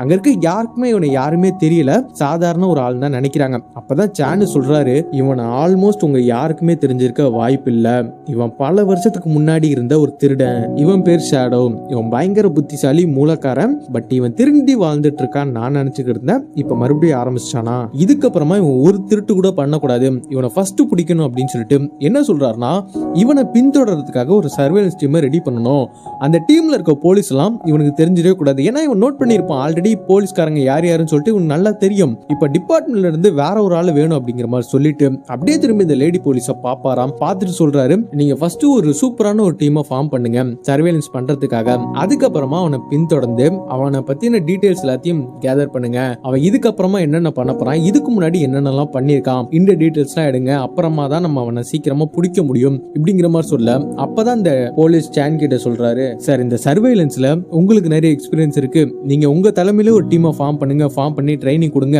அந்த திருடனை பிடிச்ச மாதிரி இருக்கும், ட்ரைனிங் கொடுத்த மாதிரி இருக்கும் இப்படிங்கிற மாதிரி இவங்க சொல்ல, இவருக்கு அதுல பெருசா விருப்பம் இல்ல, பட் இருந்தாலும் ஒரே ஒரு காரணத்துக்காக ஒத்துக்கிறாரு, அது என்னங்கறத அப்புறமா சொல்றேன். இப்ப அந்த டீம்ல அந்த லேடி போலீஸ் இவரு இன்னும் சில பேர் இவங்கலாம் ஃபார்ம் பண்ணி ஒரு சர்வேலன்ஸ் டீமை உருவாக்குறாங்க. இப்ப அந்த டீம்ல இருக்க எல்லாருக்குமே பேசிக்கா சர்வேலன்ஸ்னா என்ன அப்படிங்கறத சொல்லி கொடுக்குறாரு. கரெக்டா இப்படிதான் பண்ணணும் அப்படின்னு சொல்லி கொடுத்துட்டு அந்த போலீஸ்லாம் இருப்பாங்க இல்லையா, அவங்கள்ட்ட எல்லாம் ஒரு டீட்டெயில் எடுத்துட்டு வாங்க, தெரியாம எடுத்துட்டு வாங்க அப்படின்னு சொல்லிட்டு அனுப்பி வச்சுட்டு மிச்சம் இருக்க அந்த லேடி போலீஸ் ஒருத்தவங்க இருப்பாங்க இல்லையா, அவங்க அப்படியே பார்த்துட்டு சோகமா நிக்க, இவங்க எதுக்காக இப்படி சோகமா நிக்கிறாங்கன்னு சொல்லிட்டு சேனுக்கு தெரியும். ஆக்சுவலா இவங்க கொஞ்சம் டிபார்ட்மெண்ட்ல டம்மியா தான் வச்சிருப்பாங்க, எந்த ஒரு வேலையும் பெருசா கொடுக்க மாட்டாங்க, இந்த கில்ட்டி இந்த பொண்ணுக்குமே ரொம்ப நாளா இருக்கும், பட் அதை வெளியே சொல்லிக்க மாட்டாங்க. இப்ப சேன் என்ன சொல்றாருன்னா, இந்த ட்ரைனிங் முடிகிற வரைக்கும் இந்த ட்ரைனிங்கை ஒழுங்கா கத்துக்கிட்டு சர்வேலன்ஸ்ல என்னன்னு ஃபுல்லா கத்துக்கிட்டு தான் இங்க இருந்து போகணும், இப்ப என் கூட வா அப்படின்னு சொல்லிட்டு அழைச்சிட்டு போறாரு. இப்ப இங்க சேனு டீமை ஃபார்ம் பண்ணி ஷேடோ தேர்றதுக்காக போறாரா, அப்படியே கட் பண்ணி இந்த ஹேக்கரை காட்டுவாங்க. அவன் என்ன பண்ணிட்டு இருக்கானா, இன்னைக்கு அந்த கிரிப்டோ கரன்சி பாஸ்வேர்டு தேடி போகும்போது கூட கோடாக்னு சொல்லிட்டு ஒரு பணக்காரனோட கிரிப்டோ கரன்சியோட டேட்டாவெல்லாம் கண்டுபிடிச்சிருப்பான் இல்லையா, அதை பார்த்துட்டு இப்ப ஷேடோட்ட கேட்கறான், இதுல நிறைய பணம் இருக்கும் போல, இதை நம்ம கொள்ளையடிக்க போலாமா அப்படின்னு சொல்லிட்டு கேட்கும்போது ஷேடோ சொல்றான், எப்பா சாமி என்ன ஆள விடுங்கடா, ஆல்ரெடி என்ன கோத்து விட்டுருப்பீங்க, ஒன்னையெல்லாம் நம்பி வர முடியாது, நீ தனியா வேணா ஒரு டீமை ஃபார்ம் பண்ணிட்டு போ அப்படின்னு சொல்லிட்டு ஷேடோ அதுல இருந்து விலகிட, வேற வழி இல்ல, இந்த ஒரு திருட்டை நம்ம தனியா தான் செஞ்சாகணும், பல வருஷமா இந்த ஷேடோவுக்கு கீழே இருந்து வேலை பார்த்துட்டு இனிமே நம்ம தனியா இருந்து வேலை பார்ப்போம் அப்படின்னு சொல்லிட்டு ஒரு முடிவு எடுக்கிறான். ஏன்னா ஆல்ரெடி ஷேடோ மேல கடுப்புல இருக்கான், ஏன்னா கத்தியால குத்த வந்திருக்கான் இல்லையா, அந்த ஒரு கடுப்புல இருக்கான். பட் இருந்தாலும் இவன் சின்ன வயசுல இருந்தே வளர்ந்த ஒரு ஆர்ஃபனேஜ்ல உட்காந்து யோசிச்சு பார்த்துட்டு இருக்கான். இப்பதான் இந்த ஹேக்கர் யாருன்னே காமிக்கிறாங்க. ஆக்சுவலா ஹேக்கர் வந்து சின்ன வயசுல இருந்தே ஒரு ஆர்ஃபனேஜ்ல தான் வளர்ந்துருப்பான். அப்போ ஷேடோ அடிக்கடி அங்க போயிருப்பான். தன்னால முடிஞ்ச சின்ன சின்ன ஹெல்ப் எல்லாம் அவங்களுக்கு பண்ணிருப்பான். அப்பதான் இந்த ஷேடோவு அந்த ஹேக்கரோட ட்வின் பிரதர் இவங்களாம் ஃப்ரெண்ட் ஆயிருப்பாங்க. இதெல்லாம் அப்படியே ஹேக்கர் யோசிச்சு பார்த்துட்டு உட்காந்துருக்கேன். அப்படியே கட் பண்ணி தேடி போன சேனு அந்த பொண்ணெல்லாம் காட்டுறாங்க. அவங்க என்னடானா பல நாளா ஷேடோவை தேடிட்டு இருக்காங்க. இன்னும் கண்ணில் மாட்டல. சேனு யோசிக்கிறாரு, நம்ம வாழ்நாள்ல என்னடா இவனை போய் இவ்வளவு நாள தேடிட்டு இருக்குமே அப்படின்னு சொல்லிட்டு. அம்மா அவரோட இவ்வளவு வருஷத்துல அவர் யாருமே இப்படி தேடி இருக்க மாட்டாரு. பயங்கரமா தேடினாலுமே அந்த ஷேடோவை இவங்களால கண்டே பிடிக்க முடியல. ஒரு சின்னதா ஒரு டீடைல் கூட கிடைக்கல. என்னடா அது அப்படின்னு சொல்லிட்டு அந்த லேடி போலீஸ் சாப்பாடு வாங்கிட்டு நடந்து வந்துட்டு இருக்கும் போதுதான் தூரத்துல 4 பசங்க ஒரு பொண்ணுகிட்ட பிரச்சனை பண்ணிட்டு இருக்கிறதா பாக்குறாங்க. பார்த்த உடனே சடன் அந்த பொண்ணை காப்பாத்துறதுக்காக போறாங்க. இப்ப ஃபைட்லாம் பண்ணி அந்த பொண்ணையும் காப்பாத்திறாங்க. பட் இவங்க அசந்த நேரத்துல இந்த போலீஸே அட்டாக் பண்ண சடனா அந்த இடத்துக்கு சேனே வந்துடுறாரு. வந்துட்டு ஃபைட்லாம் பண்ணி அந்த பொண்ணையும் காப்பாத்தி கூட்டிட்டு வந்துடுறாரு. பட் கூட்டிட்டு வந்து இந்த பொண்ணை பாராட்டுவார் அப்படின்னு பார்த்தா திட்டுறாரு. இவங்களும் என்னடா அது அப்படின்னு சொல்லிட்டு பாக்குறாங்க. அப்பதான் சொல்றாரு, இந்த மாதிரி நம்ம சர்வேலன்ஸ்ல இருக்கும் போது நம்ம யாருன்னு யாருக்கும் காட்டிக்க கூடாது. ஒருவேளை இந்த ஷேடோ இந்த பக்கத்துல இருந்திருந்தானா உன்னை பார்த்திருப்பான், நீ போலீஸ்னா உனக்கு தெரிஞ்சிருக்கும். சோ நம்ம போட்ட பிளானே வேஸ்டா போயிடும். நான் சொல்றத கொஞ்சமாச்சும் கேளு, நீ பண்ணது சரிதான், பட் இருந்தாலும் அப்படின்னு சொல்லிட்டு அவரோட ஒரு பிளாஷ்பேக்க சொல்றாரு. என்ன சொல்றாருன்னா, இப்போ நீ இருக்க இல்லையா, அந்த இடத்துல தான் பல வருஷத்துக்கு முன்னாடி உங்க அப்பாவும் இருந்தாரு. எஸ், உங்க அப்பாவும் நானும் பல வருஷத்துக்கு முன்னாடி இதே மாதிரி ஒரு சர்வேலன்ஸுக்கு போனோம். ஒரு ட்ரக் டீலரை பிடிக்கிறதுக்காக போனோம். ஒரு இடத்துல ஒளிஞ்சு உட்கார்ந்து இருந்தோம். அந்த நேரத்துல ட்ரக் டீலர்ஸும் அந்த இடத்துக்கு வந்தாங்க. நாங்க கரெக்டா பிடிக்கிற நேரம். அதே சமயத்துல பக்கத்துல ஒரு பையனை கடத்துறதுக்காக ஒரு கும்பல் வந்திருந்தாங்க. அதை நான் பார்த்துட்டேன். உங்க அப்பாவும் சொன்னாரு, ஃபர்ஸ்ட் இதை முடிச்சுட்டு அப்புறமா நம்ம போவோம் அப்படின்னு சொன்னாரு. பட் நான் கேட்கல. அந்த பையனை காப்பாத்துறதுக்காக போனேன். அந்த நேரத்துல அந்த ட்ரக் டீலர் அந்த இடத்துக்கு வர 2 சைட்லயும் அட்டாக் நடக்க அதுல உங்க அப்பா இறந்துட்டாரு. அதே சமயத்துல இந்த அட்டாக்ல அந்த பையனை கடத்த வந்தவங்களும் அந்த பையனை கடத்திட்டு போக கடைசியில உங்க அப்பாவையும் என்னால காப்பாற்ற முடியல, அந்த பையனை என்னால கண்டுபிடிக்க முடியல அப்படின்னு சொல்லிட்டு ரொம்பவே ஃபீலிங்ஸோட அந்த பிளாஷ்பேக்க சொல்றாரு. அந்த பொண்ணு அப்படியே பாக்குறாங்க. ஆக்சுவலா இப்போ புரிஞ்சிருக்கும் எதுக்காக இந்த பொண்ணு மேல இவர் இவ்வளவு கேர் எடுக்கிறாரு அப்படின்னு சொல்லிட்டு. இவரோட அப்பா இறந்ததுக்கு தான் தான் காரணம்னு சொல்லிட்டு சேனு நினைக்கிறாரு. நம்ம தான் மிஸ்டேக் பண்ணிட்டோம், அதனால தான் அவர் இறந்துட்டாருன்னு சொல்லிட்டு இவருக்குள்ள ஒரு கில்ட்டி இருந்துகிட்டே இருக்கு. அதுக்காக தான் அவரோட பொண்ணை டிபார்ட்மெண்ட்ல டம்மியா வச்சிருக்காங்க இல்லையா, அந்த பொண்ணு ஒரு திறமையான போலீஸா மாத்திரம் நம்மளுக்கு தெரிஞ்ச சர்வேலன்ஸ் பூரா இந்த பொண்ணுக்கும் சொல்லி கொடுக்கணும் அப்படின்னு சொல்லிட்டு தான் இந்த டீம்லயே சேர்த்திருப்பாரு. நீ சர்வேலன்ஸ்ல இருக்கும் போது முன்னாடி எது நடந்தாலும் நீ அதை கண்டுக்காத, உன்னோட நோக்கம் ஃபுல்லா அந்த சர்வேலன்ஸ்ல தான் இருக்கணும் இப்படிங்கிற மாதிரிலாம் சொல்லிட்டு இருக்காரு. இப்படி ஒரு பேசிட்டு இருக்கும்போது அப்படியே திரும்பி பார்க்கும்போது அங்க ஒரு கடையில ஷேடோ மாதிரி ஒரு ஆள் நிக்க, இந்த பொண்ணு பார்த்துட்டு இது ஷேடோ தான் போய் பிடிக்கலாம் அப்படிங்கிற மாதிரி சொல்ல அவரும் பாக்குறாரு. பார்த்துட்டு இரு வெயிட் பண்ண அப்படின்னு சொல்லிட்டு அவரோட டீம் ஆளுங்க எல்லாத்தையும் அந்த இடத்துக்கு கூப்பிடுறாரு. எல்லாரும் வந்துடுறாங்க. இப்ப அந்த பொண்ணுகிட்ட, இங்க பாரு, இங்க இருக்கிறவங்க எல்லாம் போலீஸ்னு சொல்லிட்டு அவன் போனாலே கண்டுபிடிச்சிடும். அவன் பல வருஷத்துக்கு முன்னாடி இருந்த திருட, நல்ல எக்ஸ்பீரியன்ஸ் தான் இருப்பான். பட் நீ போனா அவன் கண்டுபிடிக்கிறதுக்கு வாய்ப்பே கிடையாது. ஏன்னா உன்னை பார்த்திருக்கவே மாட்டான். நீ எந்த ஒரு டிபார்ட்மெண்ட் சம்பந்தப்பட்ட வேலைக்கு நீ போனது கிடையாது. உன்னை யாரும் சரியா பயன்படுத்தினதே கிடையாது. சோ இப்ப நீ போனதான் கரெக்டா இருக்கு. நீ போ, ஃபர்ஸ்ட் போய் அவனான்னு பாரு, கன்ஃபார்ம் பண்ணு, அப்புறமா நாங்க வர்றோம் அப்படின்னு சொல்லிட்டு இந்த பொண்ணு அனுப்பி வைக்க இவங்களும் தைரியத்தை வர வச்சுக்கிட்டு காதுல ப்ளூடூத் மாட்டிக்கிட்டு இவர் சொல்ல அப்படியே அந்த கடைக்குள்ள போய் பொருட்களை தேடுற மாதிரி அப்படியே உட்கார்ந்து இருக்காங்க. அப்போ இவங்களை நோக்கி ஷேடோ நடந்து வர கீழே தண்ணி தேங்கி இருக்கிறத பாக்குறாங்க. சோ ஏதோ கீழே விட்டுட்ட மாதிரியும் அதை வந்து தேடுற மாதிரியும் செல்போன்ல பிளாஷ் அடிச்சுக்கிட்டு தேடிட்டு இருக்க, அப்போ இவங்களை கிராஷ் பண்ணி போக அந்த ஒரு ரிஃப்ளெக்ஷன் மூலியமா அவன் முகத்தை பாக்குறாங்க. பார்த்துட்டு கன்ஃபார்ம் பண்ணிடுறாங்க இது ஷேடோ தான் அப்படின்னு சொல்லிட்டு. காதில் ப்ளூடூத் மாத்திருப்பாங்களா, அப்படியே காதில் கை வச்சுட்டு இது ஷேடோ தான் கன்ஃபார்ம் எல்லாம் வாங்க அப்படிங்கிற மாதிரி சொல்லல. அங்கே சேன் கத்துறாரு, ஒன்னு போய் அமிச்சம்பர் ஒரு வேலை கூட உருப்படியா பார்க்க தெரியாதா, காதுல இருந்து முதல் கையெடு அவன் பார்க்கறதுக்குள்ள அப்படின்னு சொல்லல. இவங்களும் கையெடுக்கிறாங்க. சடனா அவன் திரும்பி பார்க்க, இப்போ அவன் பார்த்துட்டா பார்க்கலன்னு சொல்லிட்டு எல்லாருக்கும் குழப்பம். இவன் அந்த இடத்த விட்டு நடந்து போக உடனே சேன் அந்த பொண்ணுகிட்ட சொல்றாரு, சரி ஓகே நீ அவரை ஃபாலோ பண்ணிட்டு போ, எங்க போறான்னு ஃபர்ஸ்ட் பாரு, நான் போய் சிசிடிவி கேமரா செக் பண்றேன் அப்படின்னு சொல்லிட்டு இவர் அந்த கடைக்கு ஓட அவங்க இவங்களை பின்தொடர்ந்து போக பார்த்தா ஒரு பெரிய அபார்ட்மெண்ட்டுக்குள்ள அவன் நுழைய இவங்க பாக்குறாங்க. அபார்ட்மெண்ட் பெரிய அபார்ட்மெண்டா இருக்கு. சுமாரா ஒரு 300 இருந்து 500 பிளாட்டுக்கு மேல இருக்கும் போல. எப்படி கண்டுபிடிக்கிறது அப்படின்னு சொல்லிட்டு அவங்க பின்னாடி போயிட்டு இருக்க அதே டைம்ல இவரும் அந்த கடையில இருக்க சிசிடிவி கேமரா செக் பண்ணிட்டு இருக்காரு. அப்போ அந்த ஃபுட்டேஜ்ல தெரியுது என்ன அப்படின்னு சொல்லிட்டு பாத்தீங்கன்னா இவன் வந்து அந்த காதுல கையை கருத்து நோட் பண்ணி இருக்கிறான். இப்ப அதே டைம்ல இவங்களை காமிச்சா இவங்க இவனை பின்தொடர்ந்து அந்த லிஃப்ட் வரைக்கும் போயிட்டாங்க. இப்ப அப்படியே 2 பேரும் பக்கத்துல நிக்கிறாங்க. அப்போதான் இவங்க ஆல்ரெடி இன்ஸ்ட்ரக்ஷன் கொடுத்துட்டே வந்தாங்களே ப்ளூடூத் மூலமா. சோ அந்த இடத்துக்கு சேன் சாணி வந்துற அவ்வளவுதான். லிஃப்ட் கரெக்டா மூட போது கரெக்டான டயத்துல சாணி உள்ள வந்துட்டு இப்ப காதுல இருக்க ப்ளூடூத்தை பாக்குறாரு. இப்ப ஷேடோ டைவர்ட் பண்றதுக்காக இவங்க 2 பேரும் அப்பா பொண்ணுங்கிற மாதிரியே ரொம்ப நேரமா பேசி சமாளிச்சுக்கிட்டு அப்படியே இவனை நம்ப வச்சிட்டு இருக்க. சடனா இவன் பார்க்காத நேரமா பார்த்து காதுல இருக்க ப்ளூடூத்தை கழட்டிடுறாரு. இவனும் கொஞ்ச நேரத்துல காதை நோட் பண்றான். பார்த்தா ப்ளூடூத் எதுவுமே இல்ல. சோ கொஞ்சம் ரிலாக்ஸ் ஆகுறான். பட் இருந்தாலும் ஒரு சின்னதா ஒரு டவுட் இருக்கு இவங்க மேல. சோ அந்த எந்த ஒரு பட்டனையும் அழுத்தாம அப்படியே நிக்க, இவங்களும் ஃப்ளோர் பட்டன் அழுத்தலனா ஏதாச்சும் டவுட் வந்துருமோ அப்படின்னு சொல்லிட்டு ரேண்டமா ஒரு பட்டனை அழுத்த லிஃப்ட் அப்படியே மேல போகுது. இவனும் இவங்க சந்தேக பார்வையோட பார்த்துட்டு இருக்கேன். அப்பதான் சான் என்ன பண்றாரு அப்படின்னு சொல்லிட்டு பாத்தீங்கன்னா, இவன் எந்த ஃப்ளோர்ல போய் இறங்க போறான்னு தெரியணும் இல்லையா? சோ அதுக்காக ஒரு ஆப்பிள கையில் எடுக்கிறாரு. அந்த ஆப்பிளுக்குள்ள கேமரா ஃபிட் ஆயிருக்கும். சோ அந்த கேமரா இருக்க அந்த ஒரு பகுதியை கடிச்சு பழம் நல்லவே இல்லை அப்படின்னு சொல்லிட்டு கீழே துப்ப, அதை அப்படியே போய் ஓரமா விழுக, அப்படியே இவங்கள பார்த்த மாதிரியே இருக்குது. இவங்க நினைச்ச மாதிரியே ரெக்கார்ட் ஆக ஆரம்பிச்சிருச்சு. இப்போ இவங்க ரேண்டமா அழுத்தின அந்த ஒரு ஃப்ளோரும் வந்துற. இப்ப லிஃப்ட் விட்டு வெளியே வந்தானா ஆகணும். அப்படியே லிஃப்ட் விட்டு வெளியே வந்து அப்படியே நின்று இந்த ஷேடோவை பார்க்க, அவன் என்னடானா லிஃப்ட் மேல போகாம இவங்களே பார்த்துட்டு இருக்கான். இவங்களை இதுக்கு முன்னாடி இந்த அபார்ட்மெண்ட்ல பார்த்ததே இல்ல, புதுசா இருக்கு அப்படின்னு சொல்லிட்டு சந்தேகத்திலே பார்த்துட்டு இருக்க. இவங்களும் பாக்குறாங்க, ஏதாவது ஒரு ஃப்ளோருக்குள்ள போலன்னா இப்ப அவ்வளவுதான், ஏதாவது ஒரு பிளாட்டுக்குள்ள போய் ஆகணும், இல்லைன்னா ஒரு டவுட் வந்துடும் அப்படின்னு சொல்லிட்டு அவர் கண்ணாடி ஒன்று போட்டிருப்பார் இல்லையா, அதை வச்சு ஒரு பிளாட்டோட டோரை திறந்து உள்ள போக அங்க ஒருத்தவங்க உட்காந்துருக்காங்க. அவங்க வாயை பொத்திட இவனும் வெளியே இருந்து பாக்குறான். சரி ஓகே, இவங்களோட பிளாட் இதுதானே அப்படின்னு சொல்லிட்டு இவன் அந்த பட்டன் அழுத்த, இது ரெக்கார்ட் ஆகிட்டு இருக்கு இல்லையா, இது மூலியமா அவங்க டீம் ஆளுங்க இவன் எந்த ஃப்ளோர் அப்படின்னு சொல்லிடுறத நோட் பண்ணிடுறாங்க. அவ்வளவுதான். இதுக்கப்புறமா அவங்க பண்ண வேண்டியது அந்த ஃப்ளோருக்கு வெளியே சிசிடிவி கேமரா ஃபிட் பண்ணணும். அவ்வளவுதான். அதையுமே போய் ஃபிட் பண்றாங்க. இதுக்கப்புறம் இவனை கண்காணிக்க போறாங்க. தொக்கா மாட்டிக்கிட்டான். இவன் வீட்டோட்டு வெளியே போற வரைக்கும் கேமரால செக் பண்ணுவோம், வீட்டோட்டு வெளியே போயிட்டானா நேரா வீட்டுக்கே போய் செக் பண்ணுவோம் அப்படின்னு சொல்லிட்டு வெயிட் பண்ணிட்டு இருக்க. அவனும் வீட்டோட்டு வெளியே போறான். இவங்களும் வீட்டை போய் செக் பண்றாங்க. அப்படியே செக் பண்ணிட்டு இருக்கும் போது தான் குப்பையெல்லாம் போய் செக் பண்றாங்க. அதுல இந்த பேப்பர்லாம் கிழிச்சு போட்டுருக்கான். அதெல்லாம் எடுத்து பாக்குறாங்க. ஏதோ பஸ்ஸில் சேர்த்து அதை கிழிச்சு போட்டுருக்கான். இவங்களும் அதை பொறுமையா வச்சு சேர்த்து பாக்குறாங்க. பட் அது சேர்க்கவே முடியல. அப்பதான் இவங்க யோசிக்கிறாங்க, இவன் யாரா லூசு பையலா இருப்பான் போல, சேர்க்க முடியாத பஸ்ல யாரா சேர்க்கிறா அப்படின்னு சொல்லிட்டு அதை தூக்கி போட்டுட்டு அவன் வீட்டுல கேமரா ஃபிட் பண்ணிட்டு அங்கிருந்து கிளம்புறாங்க. இதுக்கப்புறமா அவங்க இங்க இருக்கணும்னு அவசியமே கிடையாது. அவன் வீட்டுக்குள்ள என்ன பண்ண போறாங்கிற வரைக்கும் இந்த சிசிடிவி கேமரா மூலியமா அவங்க வெளியே பார்த்துருவாங்க. இப்ப அப்படியே அவன் என்ன பண்றான் அப்படின்னு சொல்லிட்டு பார்த்துட்டு இருக்கும் போது அவன் சும்மாவே உட்கார்ந்து இருக்கிறான். சும்மாவே உட்காந்துட்டு 4 பேரும் அந்த பபிள்ஸ் இருக்கும் இல்லையா, அதை உடச்சு விளையாண்டு உட்கார்ந்து இருக்கிறான். இப்ப அப்படியே கட் பண்ணி கடையில் நிக்கிற சேனை காட்டுறாங்க.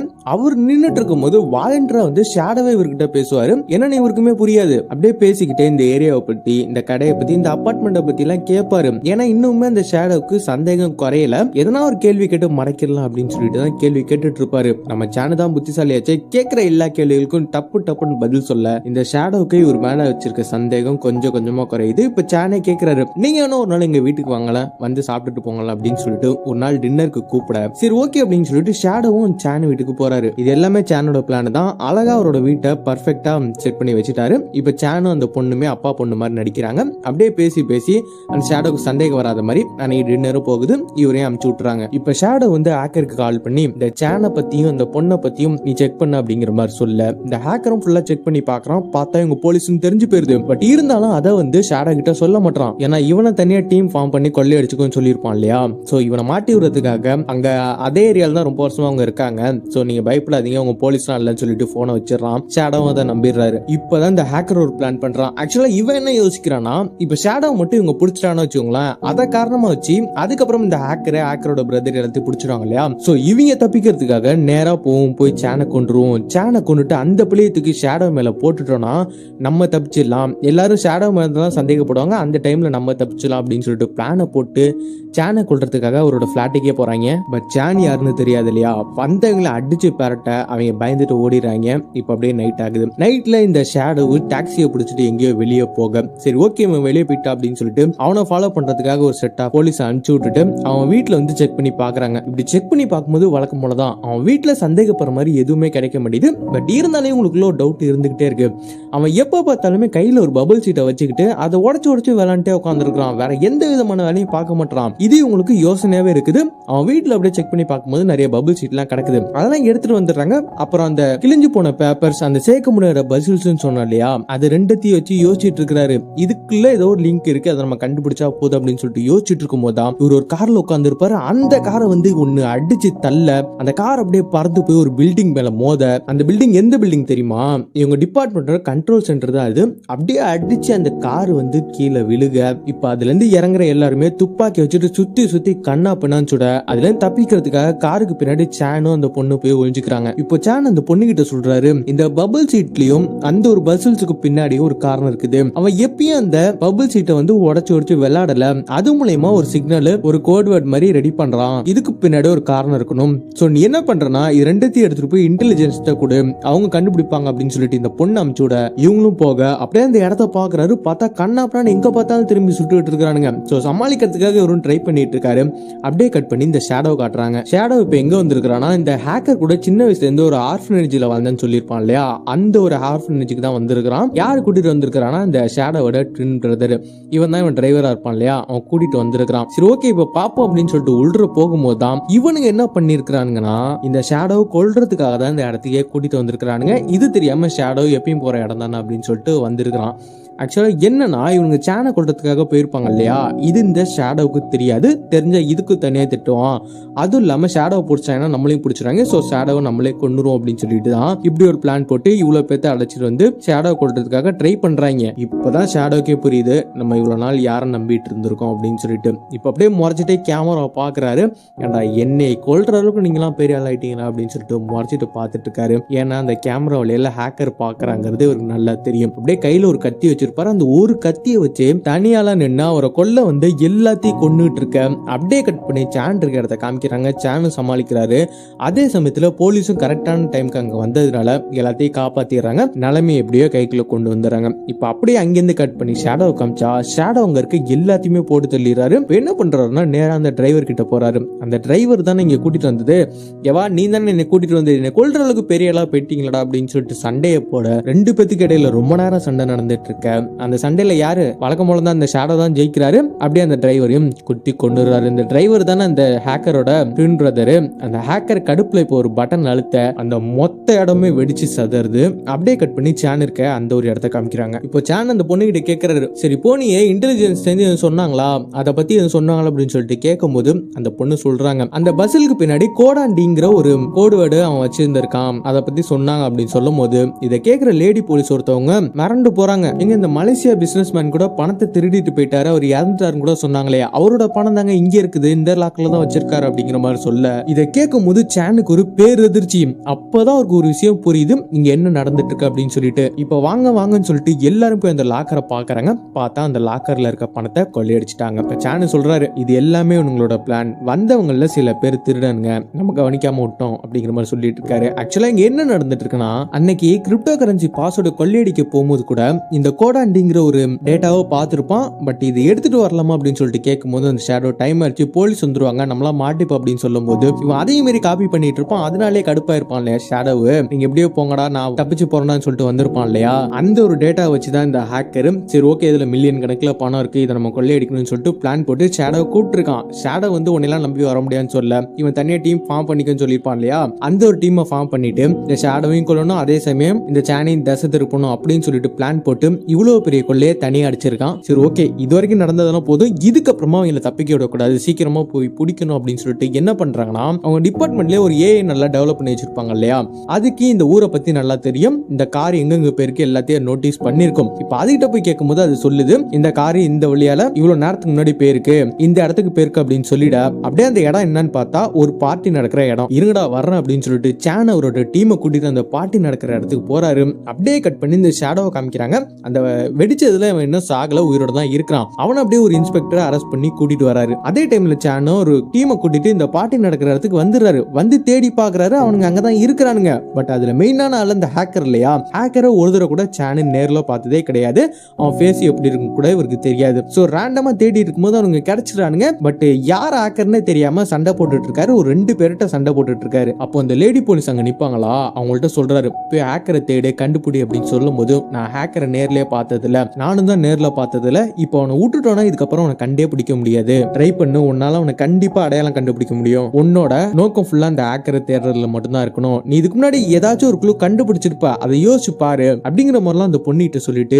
இவரு சண்டை போட்டுட்டு இருக்காரு. அதே சமயத்துல அங்கேருந்து கட் பண்ணி இந்த ஷேடோ கூட இன்ஸ்பெக்டர் அரெஸ்ட் பண்ணிட்டு போனார் இல்லையா, அங்க காமிக்கிறாங்க. இப்ப போனை போட்டு ஷேடோ கையில கொடுக்குறாங்க அந்த ஹேக்கர்கிட்ட பேச சொல்லி. ஏன்னா பேசிட்டு இருக்க டைம்லயே வந்து ட்ரேஸ் பண்ணிடலாம் இல்லையா இவன் எங்க இருக்கா அப்படின்னு சொல்லிட்டு. சோ போனை போட்டு கையில கொடுக்க இவர் ஆல்ரெடி வேற ஹேக்கர் மேல சரியான கடுப்புல இருக்காரா. அப்படியே போன்ல பேசுறாரு, டேய் நீங்க பிளான்லாம் கரெக்டா தான் போட்டுருக்கீங்க, கொள்ளையெல்லாம் அடிச்சிட்டீங்க, பட் அதை கற்றுக் கொடுத்த என்னையே கொலை பண்ண பார்த்துட்டுல உனக்கு இருக்குடா அப்படிங்கிற மாதிரிலாம் சொல்லிட்டு ஃபோனை வைக்க அப்படியே கட் பண்ணி இந்த லேடி போலீஸை காமிக்கிறாங்க.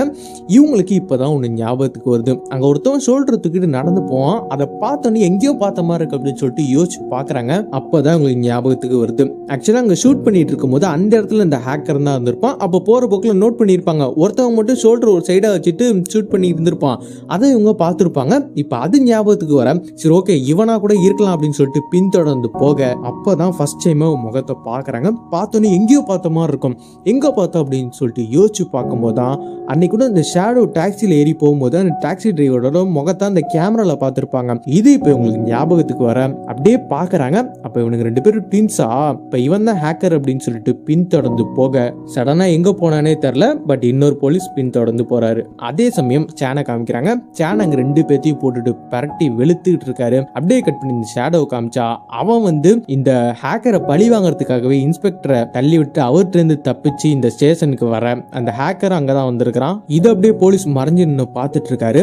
அப்பதான் இந்த ஷேடோ வந்து இந்த போலீஸை பார்த்துடுறான். பார்த்துட்டு இந்த போலீஸை முதல்ல குத்தி கொன்னுட்டு அப்புறமா வந்து இந்த ஹேக்கரை வந்து குத்துறான். இப்போ அந்த ஹேக்கர் அப்படியே சாகிற நேரத்தில் அந்த கேமராவை பார்த்து ஏதோ சொல்றான் இங்கிலீஷ்ல. அது அப்படியே அந்த கேமராவில் ரெக்கார்ட் ஆகுது. அப்படியே அவனே இறந்து போறான். அவ்வளவுதான், ஷேடோ இங்கேருந்து தப்பிச்சு போயிடறான். இப்போ கொஞ்ச நேரத்துல லேடி போலீஸ் அங்க வந்து பாக்குறாங்க. பார்த்தா அந்த போலீஸ்காரி இறந்து கிடக்குறாரு. இதை பார்த்தோன்னு கதறி கதறி அழுவாங்களாம். அவனை நம்மளால எதுவுமே பண்ண முடியாதா, அவனை பிடிக்க முடியாதா அப்படின்னு சொல்லிட்டு அழுதுட்டு இருக்க.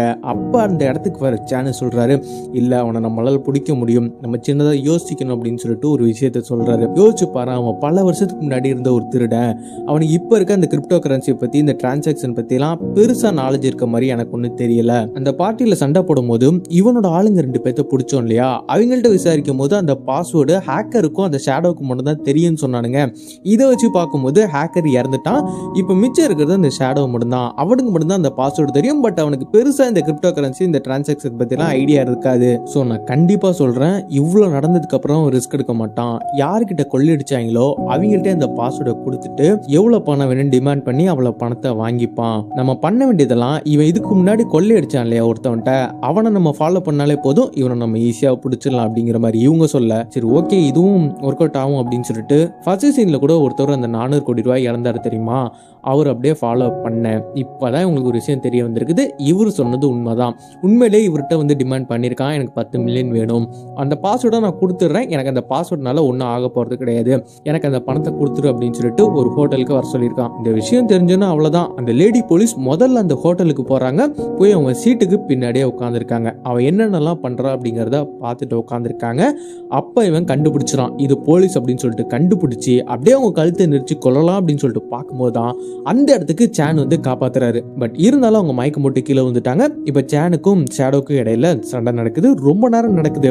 அந்த மாடியெல்லாம் உடையிற அளவுக்கு சண்டை போட்டுக்கிறாங்க. 2 பேரும் ஈக்குவலா அடிச்சுக்கிறாங்க, யாரு ஜெயிப்பான்னு சொல்ல முடியல. அப்போதான் இவங்க போட்ட சண்டையில அந்த ஃப்ளோரே உடைஞ்சு 2 பேரும் கீழே விழ, அந்த ஃப்ளோர்ல மயக்கம் போட்டு விழுந்து கிடந்த அந்த லேடி போலீஸ் கண்ணு முழிக்கிறாங்க. முழிச்சு என்னடா அப்படின்னு சொல்லிட்டு பார்க்கும்போது தான் சடனா அசந்த நேரத்துல சேனு கழுத்துல ஷேடோ கத்தி இறக்கிட்டு அங்கிருந்து ஓடிடுறான். இப்போதான் அந்த லேடி போலீஸும் வந்து சேனை பாக்குறாங்க. சேனு சொல்றாரு, என்னை பத்தி கவலைப்படாத, ஃபர்ஸ்ட் போய் அவனை புடி, இப்போ ஓட்டனா அவனை எப்பயுமே பிடிக்க முடியாம போயிடும், வேகமா அவன் எங்க போறான்னு பாரு, புடி அப்படிங்கிற மாதிரி சொல்ல இவங்களும் ஓடுறாங்க. பட் அதுக்குள்ள அவன் கெட்டப்லாம் மாட்டிட்டு அங்கிருந்து தப்பிச்சு போக இவங்களுக்கு என்ன பண்றதுன்னு தெரியல. அப்படியே ஒரு இடத்துல உட்காந்து யோசிக்கிறாங்க, நம்ம என்ன தப்பு பண்ணோம், எப்படி அவன் தப்பிச்சு போறான், எதனால அவனை பிடிக்க முடியல அப்படின்னு சொல்லிட்டு யோசிக்கும் போது தான் சேனு சொன்ன ஒரு வார்த்தையும் யோசிச்சு பாக்குறாங்க. அங்க நடந்த சண்டையை யோசிச்சு பார்க்கும்போது தான் அந்த சண்டைக்கு இடையில அவன் கையில ஒரு பேண்டட நோட் பண்ணியிருப்பாங்க. சரி ஓகே இந்த பேண்டட் யார் கையில கட்டியிருக்கோ அவனா இருக்குமோ அப்படின்னு சொல்லிட்டு பார்க்கும்போது தான் அந்த கூட்டத்துக்கு இடையில அவன் நடந்து போறத பார்த்துடுறாங்க. பார்த்தோன்னா அவன் டீமுக்கு அலர்ட் பண்றாங்க. அந்த டீம் மொத்தமா அந்த சர்ச்சுக்கு வெளியே வந்து நிக்கிறாங்க. அதே சமயம் டீம்ல இருக்க சில பேர் அந்த ஏரியாவை சுத்தி நிக்கிறாங்க. இவனால எந்த ஏரியாக்குள்ளேயும் போக முடியல. அவங்களும் பின்னாடி நடந்து வராங்களா, சரி ஓகே எல்லா பக்கமும் நிக்கிறீங்களா, இப்ப நான் எப்படி புத்திசாலித்தனமா தப்பிச்சு போறேன் அப்படின்னு சொல்லிட்டு அந்த சர்ச்சு பக்கமா நடந்து போக, அங்கதான் ஆல்ரெடி டீமை இறக்கிருப்பாங்களே, இவன் அப்படியே அந்த டீம் பக்கமா நடந்து போக அவங்களும் வந்து இவனை பிடிக்கிறாங்க. இவனுக்கு ஒண்ணுமே புரியல. பல வருஷமா யாருக்கையிலயும் மாட்டாம சின்னதா கூட சந்தேகம் வராம புத்திசாலித்தனமா தப்பிச்சிட்டோன்னு நினைச்ச ஒரு திருடனை அந்த திருடனுக்கே சந்தேகம் வராத மாதிரி சானு பக்கத்துல இல்லைன்னா கூட சானு சொன்னதெல்லாம் கேட்டு அதை புரிஞ்சுக்கிட்டு அது மூலியமா பிளான் போட்டு கடைசியா அந்த திருடனை இவங்க கையிலே அரெஸ்ட் பண்றாங்க. அவ்வளவுதான், எல்லா பிரச்சனையும் முடிஞ்சிச்சு அப்படின்னு பார்த்தா இப்போ புதுசா ஒருத்தவனை காமிக்கிறாங்க. அவன் என்னடானா அந்த ஹேக்கர் கூட கேமராவை பார்த்து இங்கிலீஷ்ல சில வார்த்தைகள்லாம் சொல்லியிருப்பான் இல்லையா, அதெல்லாம் கரெக்டா போட்டு அந்த ஒரு 400 கோடி ரூபாய் எடுக்கலாம் அப்படின்னு சொல்லிட்டு ட்ரை பண்ணிட்டு இருக்கான். பட் அந்த கடைசி வார்த்தை சொல்றதுக்குள்ள அந்த ஹேக்கர் இறந்துருவானா. ஸோ அந்த பணத்தை இப்போ அவனால எடுக்க முடியல. அப்படியே அவன் யாருன்னு சொல்லிட்டு காட்டுறாங்க. பார்த்தா அவன் தான் ஹேக்கரு. என்ன ப்ரோ சொல்றேன் எனக்கு புரியல அப்படின்னு சொல்லிட்டு கேட்டீங்கன்னா, ஆக்சுவலா அந்த ஹேக்கரு அந்த டிரைவர் 2 பேரும் ஒரே மாதிரி இருந்தானுங்கல்ல. ஆக்சுவலா அவனுக்கு 2 பேர் கிடையாது, 3 பேர். 3ஆதான் இதுக்கு பின்னாடி ஒருத்தன் இருக்கான் அப்படிங்கிறது இங்க இருக்க யாருக்குமே தெரியாது. இவங்க எல்லாரையும் பிடிச்சிட்டான்னு தான் சொல்லிட்டு நினைச்சிட்டு இருக்காங்க. பட் இதுக்கெல்லாம் பின்னாடி ஒருத்தன் இருந்திருக்கிறான். அந்த ஒருத்தன் மட்டும் இவங்க கிட்ட இன்னும் மாட்டல. இதோட இந்த படத்தோட கதையும் முடிக்கிறாங்க. ஸோ நீங்க சொல்லுங்க படம் எப்படி இருந்துச்சுங்கிறத கீழே கமெண்ட்ல. அதுக்கு முன்னாடி உங்கள்கிட்ட ஒன்று கேட்கணும். ஒரு விஷயத்தை யோசிச்சு பார்த்தீங்களா, ஆரம்பத்துல இருந்து அந்த போலீஸ் மேல பெருசா யாருமே நம்பிக்கை வச்சிருக்க மாட்டாங்க, இன்க்ளூடிங் அந்த போலீஸை நம்பியிருக்க மாட்டாங்க. நம்மளால அவ்வளவு பெரிய திருடனை பிடிக்க முடியுமா அப்படின்னு சொல்லிட்டு ஒரு கில்ட்ல சுத்தி இருப்பாங்க. நம்மளால இவங்களுக்கு எதுவுமே பண்ண முடியல அப்படின்னு சொல்லிட்டு. அப்போ அவங்க நம்பினது ஒரே ஒரு ஆள் மட்டும்தான், நம்ம சான் மட்டும்தான். அவர் டீம்ல சேர்த்துக்கிட்டதுல இருந்து என்ன பண்ணணும் என்ன பண்ணக்கூடாது, சர்வேலன்ஸ்னா என்ன இப்படின்னு சொல்லிட்டு எல்லாத்தையும் சொல்லி கொடுத்து கடைசியா அந்த திருடனை பிடிக்கிறதுக்கும் இவங்க தான் காரணமா இருந்திருப்பாங்க. ஆக்சுவலா இந்த படத்தோட கதை சூப்பரா இருந்தாலுமே இதுல ஒரு சின்னதா ஒரு பார்ட் எனக்கு பிடிச்சிருந்துச்சு. அது என்னங்கறத சொல்றேன். ஒரு கட்டத்துல அந்த திருடனை பிடிக்க முடியல அப்படின்னு சொல்லிட்டு ஒரு இடத்துல உடஞ்சி உட்காந்துருவாங்க. அவங்களுக்குள்ள ஒரு கில்ட் இருக்கும். எப்போ அந்த கில்ட்டை உடைச்சிட்டு ஒரு நம்பிக்கையோட அந்த திருடனை பிடிக்க முடியும்னு சொல்லிட்டு யோசிச்சு வெளியே வந்தாங்களோ அப்பயே அவங்க அந்த திருடனை பிடிச்சிட்டாங்க. சோ இந்த மாதிரி உங்களுக்கு இந்த படத்துல என்ன பிடிச்சிச்சு அப்படிங்கறத கீழே கமெண்ட்ல சொல்லுங்க. படத்தோட ஹீரோ யாருன்னு கேட்டா மிரண்டு போயிடுவீங்க. நம்ம ஜாக்கி சானுங்க. மனுஷனுக்கு இவ்வளோ வயசாகியும் இன்னமும் என்னமா பின்னி பெட்டல் எடுக்கிறாருன்றீங்க. அதோட படத்தோட கதையே மேஜிக்கான ஒண்ணு. அந்த காலத்துலலாம் மேபி 1-2 குற்றவாளிகளை பிடிக்கிறதுக்கு போலீஸ்க்கு கொஞ்சம் கஷ்டமா இருந்திருக்கும். ஆனா இப்ப அந்த மாதிரியான ஒரு வார்த்தைக்கு இடமே இல்ல. ஏன்னு சொல்லுங்க பாப்போம். அதான் போலீஸோட 3வது கண்ணுன்னு சொல்லக்கூடிய கேமராஸ் வந்துருச்சுல்ல. அதை வச்சு எவன் எங்க தப்பிச்சு ஓடினாலும் கோக்கி போட்டு தூக்கிடுவாங்க. அப்படிப்பட்ட இந்த காலத்திலேயேங்க செம்ம செம்ம செம்ம செம்ம செம்ம திறமையான ஒரு திருடர் கூட்டம். அவனுங்களை சுத்தி 100 கேமரா இருந்தாலும் ஒரு கேமரால கூட மூஞ்சி மாட்டாம அவ்வளோ அழகா திருட்ட பண்ணிட்டு தப்பிக்கிறானுங்க. இதெல்லாம் இப்படிதான் பண்ணணும்னு இவனுங்களுக்கு சொல்லி கொடுத்து இவனுங்களை ஆட்டி வைக்கிறது ஷேடோன்ற ஒரு ஆளு. பழைய கையு, பிரில்லியண்டான கை. போலீஸால அவரை பிடிக்கவே முடியல. அட பிடிக்கிறது என்னங்க, ஆள் இப்படிதான் இருப்பான்னு இது வரைக்கும் பார்த்தது கூட இல்ல. சோ ஒரு எதிராளியோட தகுதிக்கு ஏத்த போட்டியாளர் இருந்தா தானே கேம் சுவாரஸ்யமா இருக்கும். அப்படி நெருங்க முடியாத ஷேடோவை பிடிக்க போலீஸ்ல இருந்து ரிட்டையர்ட் ஆன நம்ம ஜாக்கி சானை டிபார்ட்மெண்ட் மறுபடியும் கூட்டிட்டு வர அவரை அவரோட போலீஸ் மூலையை யூஸ் பண்ணி ஷேடோவை எப்படி செதற விட்டாருன்றதாங்க படத்தோட கதை. ஆக்ஷன் படம்ன்றதுனால ட்விஸ்ட் எதுவும் இருக்காதுன்னு நினைச்சுக்க போறீங்க. லாஸ்ட் மினிட் வரைக்கும் அங்க டக்கு டக்குன்னு ட்விஸ்ட்டை கொடுத்து நம்மள பக்கு பக்குன்னே வச்சிருப்பானுங்க. சோ வாங்கலாம், திருட்டு கோட்டு போலீஸ் சேட்டு, இதுல ஜெயிக்கிறது யாரு? படத்துக்குள்ள போய் பாத்துருவோம். படத்தை ஓபன் பண்ணா ஊர்ல இருக்கவன் உயிரெல்லாம் எடுக்கிறதுக்காகவே பிறந்த மாதிரி ஒரு 4 பேருங்க ஒரு காரை டாக்ஸி மாதிரி ரெடி பண்ணிக்கிட்டு அதுல எங்கேயோ போயிட்டு இருக்கானுங்க. அப்படியே இன்னொரு பக்கம் போலீஸோட அச்சிக்குன்ற டிபார்ட்மெண்ட்டை காட்ட இவங்க வேலையே கண்ட்ரோல் ரூம் மாதிரி ஒரே இடத்துல இருந்து வெளியே இண்டு இடுக்கு சந்து பொந்து மூளை முடுக்கு எங்கெல்லாம் கேமராஸ் இருக்கோ அதை சர்வேலன்ஸ் பண்ணி எங்கேயாவது குற்றம் நடந்தாலோ இல்ல குற்றத்தை பண்ணிட்டு அவனாச்சும் தப்பிச்சு போனாலோ அவங்க லொகேஷனுக்கு போலீஸ் பேட்ரோல் அனுப்பி குற்றத்தை ஸ்டாப் பண்றது இவங்க வேலை. சோ எப்பவும் போல வேலை பார்த்துட்டு இருக்காங்க. அதே டைம் வேற ஒரு இடத்துல உட்கார்ந்து இருக்க வயசான ஆளை காட்ட நம்ம டாக்ஸில போன 4 பேரை பார்த்தோம் இல்லைங்களா, அந்த 4 பேருக்கு இந்த வயசானவன் தாங்க வாயி. இவன் சொல்றது தான் அவங்க கேக்குறாங்க. டைம் ஆயிடுச்சுப்பா வேலையை ஆரம்பிங்கன்னு இந்த ஆள் இன்ஸ்ட்ரக்ஷன் கொடுத்ததும் அடுத்து ஒரு ஹேக்கரை காட்டுறாங்க. பயங்கர டேலண்டான ஆள் போலங்க இவன் டேலண்டே. அங்க கார்ல போற 4 பேரு இவன் எல்லாம் ஒரே டீம் தான். அவங்க கார்ல போகும்போது எங்கெல்லாம் கேமரா இருக்கோ அங்கெல்லாம் அவங்க கார் ரெக்கார்ட் ஆகும்ல. பயபுள்ள கேமரால தெரியுற அந்த காரையே மறைச்சிடுறாங்க. பிளஸ் அச்சிக்யூ டிபார்ட்மெண்டோட சர்வரையும் ஹேக் பண்ணி வச்சிருக்கான். இது அவங்களுக்கு தெரியலையா? அவங்க ஆபீஸ்ல வேலை பார்த்துட்டு இருக்கும்போது திடுதுப்புன்னு ஒரு 4 பேர் பேங்க்ல பூந்து கொள்ளை அடிக்கிறாங்கன்ற தகவல் கிடைக்க போனவனுங்க பணம் நகைன்னு அந்த மாதிரிலாம் எதையும் கொள்ளடிக்கல. ஒரு லாக்கர்ல இருக்க கிரிப்டோ கரன்சி சம்பந்தப்பட்ட பாஸ்வேர்டை திருட போயிருக்கானுங்க. வெற்றிகரமா திருடி முடிச்சிட்டு காரை எடுத்துக்கிட்டு தப்பிக்கிறானுங்க. இதை கேமரால பார்த்த HQ டீம் இவங்கள்ட்ட ஸ்பைசி கேர்ள்ன்ற ஒரு AI சாஃப்ட்வேர் இருக்கு, வாய்ஸ் சாஃப்ட்வேர். அதுகிட்ட இதுதான் சந்தேகப்படுற வெஹிக்கிள், இந்த பக்கமா போயிட்டு இருக்கு, எந்த ரூட்ல போனா அதை மடக்கி பிடிக்கலான்னு கேட்டா அது A to Z தகவலை சொல்லிடும். சோ அதோட உதவியோட கேமரால கார் எந்த இடத்துல போகுதுன்றத பார்த்துட்டு ஆல்பா 1 நீங்க அந்த சந்தில போங்க, பீட்டா 2 நீங்க இந்த பந்தில போங்க, காமா 3 நீங்க காணாம போங்க, எவனாச்சும் எப்படியாச்சும் போய் அந்த காரை பிடிங்க அப்படின்ற இன்ஸ்ட்ரக்ஷன்லாம் கொடுத்து ஒரு இடத்துல திருட்டு பசங்களோட காரை 4 பக்கமும் சுத்தி வளைச்சு பிடிச்சா அங்க ஒரு ட்விஸ்ட் என்ன தெரியுங்களா? HQ டிபார்ட்மெண்ட்ல கேமரால பார்த்துட்டு இருக்காங்கல்ல, அதுல மட்டும்தாங்க திருட்டு பசங்களோட கார் நிக்கிற மாதிரி தெரியுது. நேர்ல போலீஸ் பார்க்கும்போது எந்த விதமான காருமே இல்ல. நல்லா விக்கு வச்ச விண்டேஜ் வண்டு மாதிரியே ஒருத்த வந்தான்ல ஹேக்கர்னு, அவன் காட்டின மேஜிக் தான் அது. ஆக போலீஸுக்கெல்லாம் ஒரே அசிங்கமா போச்சா. இங்க சீனை கட் பண்ணிட்டு மறுநாளைக்கு வந்தா ஸ்டாக் மார்க்கெட் அது சம்பந்தப்பட்ட இன்ஃபர்மேஷன்லாம் ஸ்டோர் பண்ணி வச்சிருக்க ஒரு ஆபீஸுங்க. நேத்து திருட போன 4 பேருக்கும் தலைமையா இருக்க ஒரு வயசானவரை காட்டினாங்க இல்லீங்களா, அவர் தான் ஷேடோ. ஷேடோ நல்லா டிப் டாப்பா ட்ரெஸ் பண்ணிக்கிட்டு ஆபீஸ் இருக்க பில்டிங்க்கு ஒண்ணுமே தெரியாத மாதிரி வந்து ஒரு ஓரமா உட்கார நேத்து நைட்டு கொள்ளையடிச்சா அதே 4 பேர் கிரிப்டோ கரன்சி சம்பந்தப்பட்ட பாஸ்வேர்டு தானே கொள்ளையடிச்சானுங்க. அங்க இருந்தது பாதி பாஸ்வேர்டு மட்டும்தான், மீதி பாஸ்வேர்டை இங்க இருக்க ஆபீஸ்ல தான் டிஜிட்டலைஸா சேவ் பண்ணி வச்சிருக்காங்க. அதை தூக்க தாங்க வந்திருக்கானுங்க. இது நடக்கிறதுக்குள்ளேயே பேங்க்ல யாரோட லாக்கர் கொள்ளையடிக்கப்பட்டுச்சோ ஒரு இன்ஸ்பெக்டர் அவனை கூட்டிட்டு வராரு. ஐயோ அம்மம்மா, பாதி பாஸ்வேர்டை தூக்கிட்டானுங்களா? ஏங்க மீதி பாஸ்வேர்டையும் எடுத்துட்டானுங்க. கிரிப்டோ கரன்சியா இருக்க 400 கோடி ரூபாய் நக்கின்னு போயிடுங்க. அது சிஸ்டமே ரேண்டமா ஜென்ரேட் பண்ற 12 வார்த்தைகளை காம்பினேஷனா கொண்ட ஒரு பெரிய பாஸ்வேர்டு. அதை எப்படி என்னால ஞாபகம் வச்சுக்க முடியும்? இருந்தா கூட பணத்தை வேற எதுலயாவது டிரான்ஸ்ஃபர் பண்ணி விட்டுருவேன். எதுக்குமே வழி இல்ல, நீங்க தான் என்னமாச்சும் ஒண்ணு பண்ணணும் அப்படின்னு பணத்தை பறி கொடுக்க போறவன் இன்ஸ்பெக்டர் கிட்ட கெஞ்சிட்டு இருக்கான். என்ன புண்ணியம்? அதுக்குள்ள ஸ்டாக் மார்க்கெட் ஆபீஸ்க்கு போன திருட்டு பசங்க 4 பேரும் போலீஸ் இங்க வரதுக்கு இன்னும் 5 நிமிஷம் இருக்கு. அந்த டைமிங்குள்ள பாஸ்வேர்ட் சம்பந்தப்பட்ட தகவலை காப்பி பண்ணிட்டு கிளம்பலான்னு காப்பி பண்ணிட்டு இருக்கான். அப்ப அதே சிஸ்டம்ல வேற ஒரு தகவல் இவன் கண்ணில் படுது. கோடான் டீன்ற ஒரு பேருங்க. சில வருஷத்துக்கு முன்னால மலேசியால இருக்க ஒரு பெரிய கம்பெனியோட சிஓவா இருந்தவன் அந்த ஆளு. அதே நேரத்துல $1.5 பில்லியன் கிரிப்டோ கரன்சிய அவன் திருடிட்டு எங்கேயோ போயிட்டான்னு கேஸ் ஆச்சு. கொஞ்ச நாள்ல அவன் செத்தும் போயிட்டான். ஆனா அந்த காசு இப்போ வரைக்கும் எங்க போச்சுன்னு மட்டும் தெரியல. இதோட தகவல் தான் சிஸ்டம்ல இருக்கு. ஓபன் பண்ணலான்னு பார்த்தா முடியல. மிலிட்டரில எல்லாம் யூஸ் பண்ணுவாங்கல்ல செக்யூரிட்டி, அதை விட ஒரு லெவல் கீழே இருக்கு. எப்படி பார்த்தாலும் பாதுகாப்பான ஒண்ணு தானே.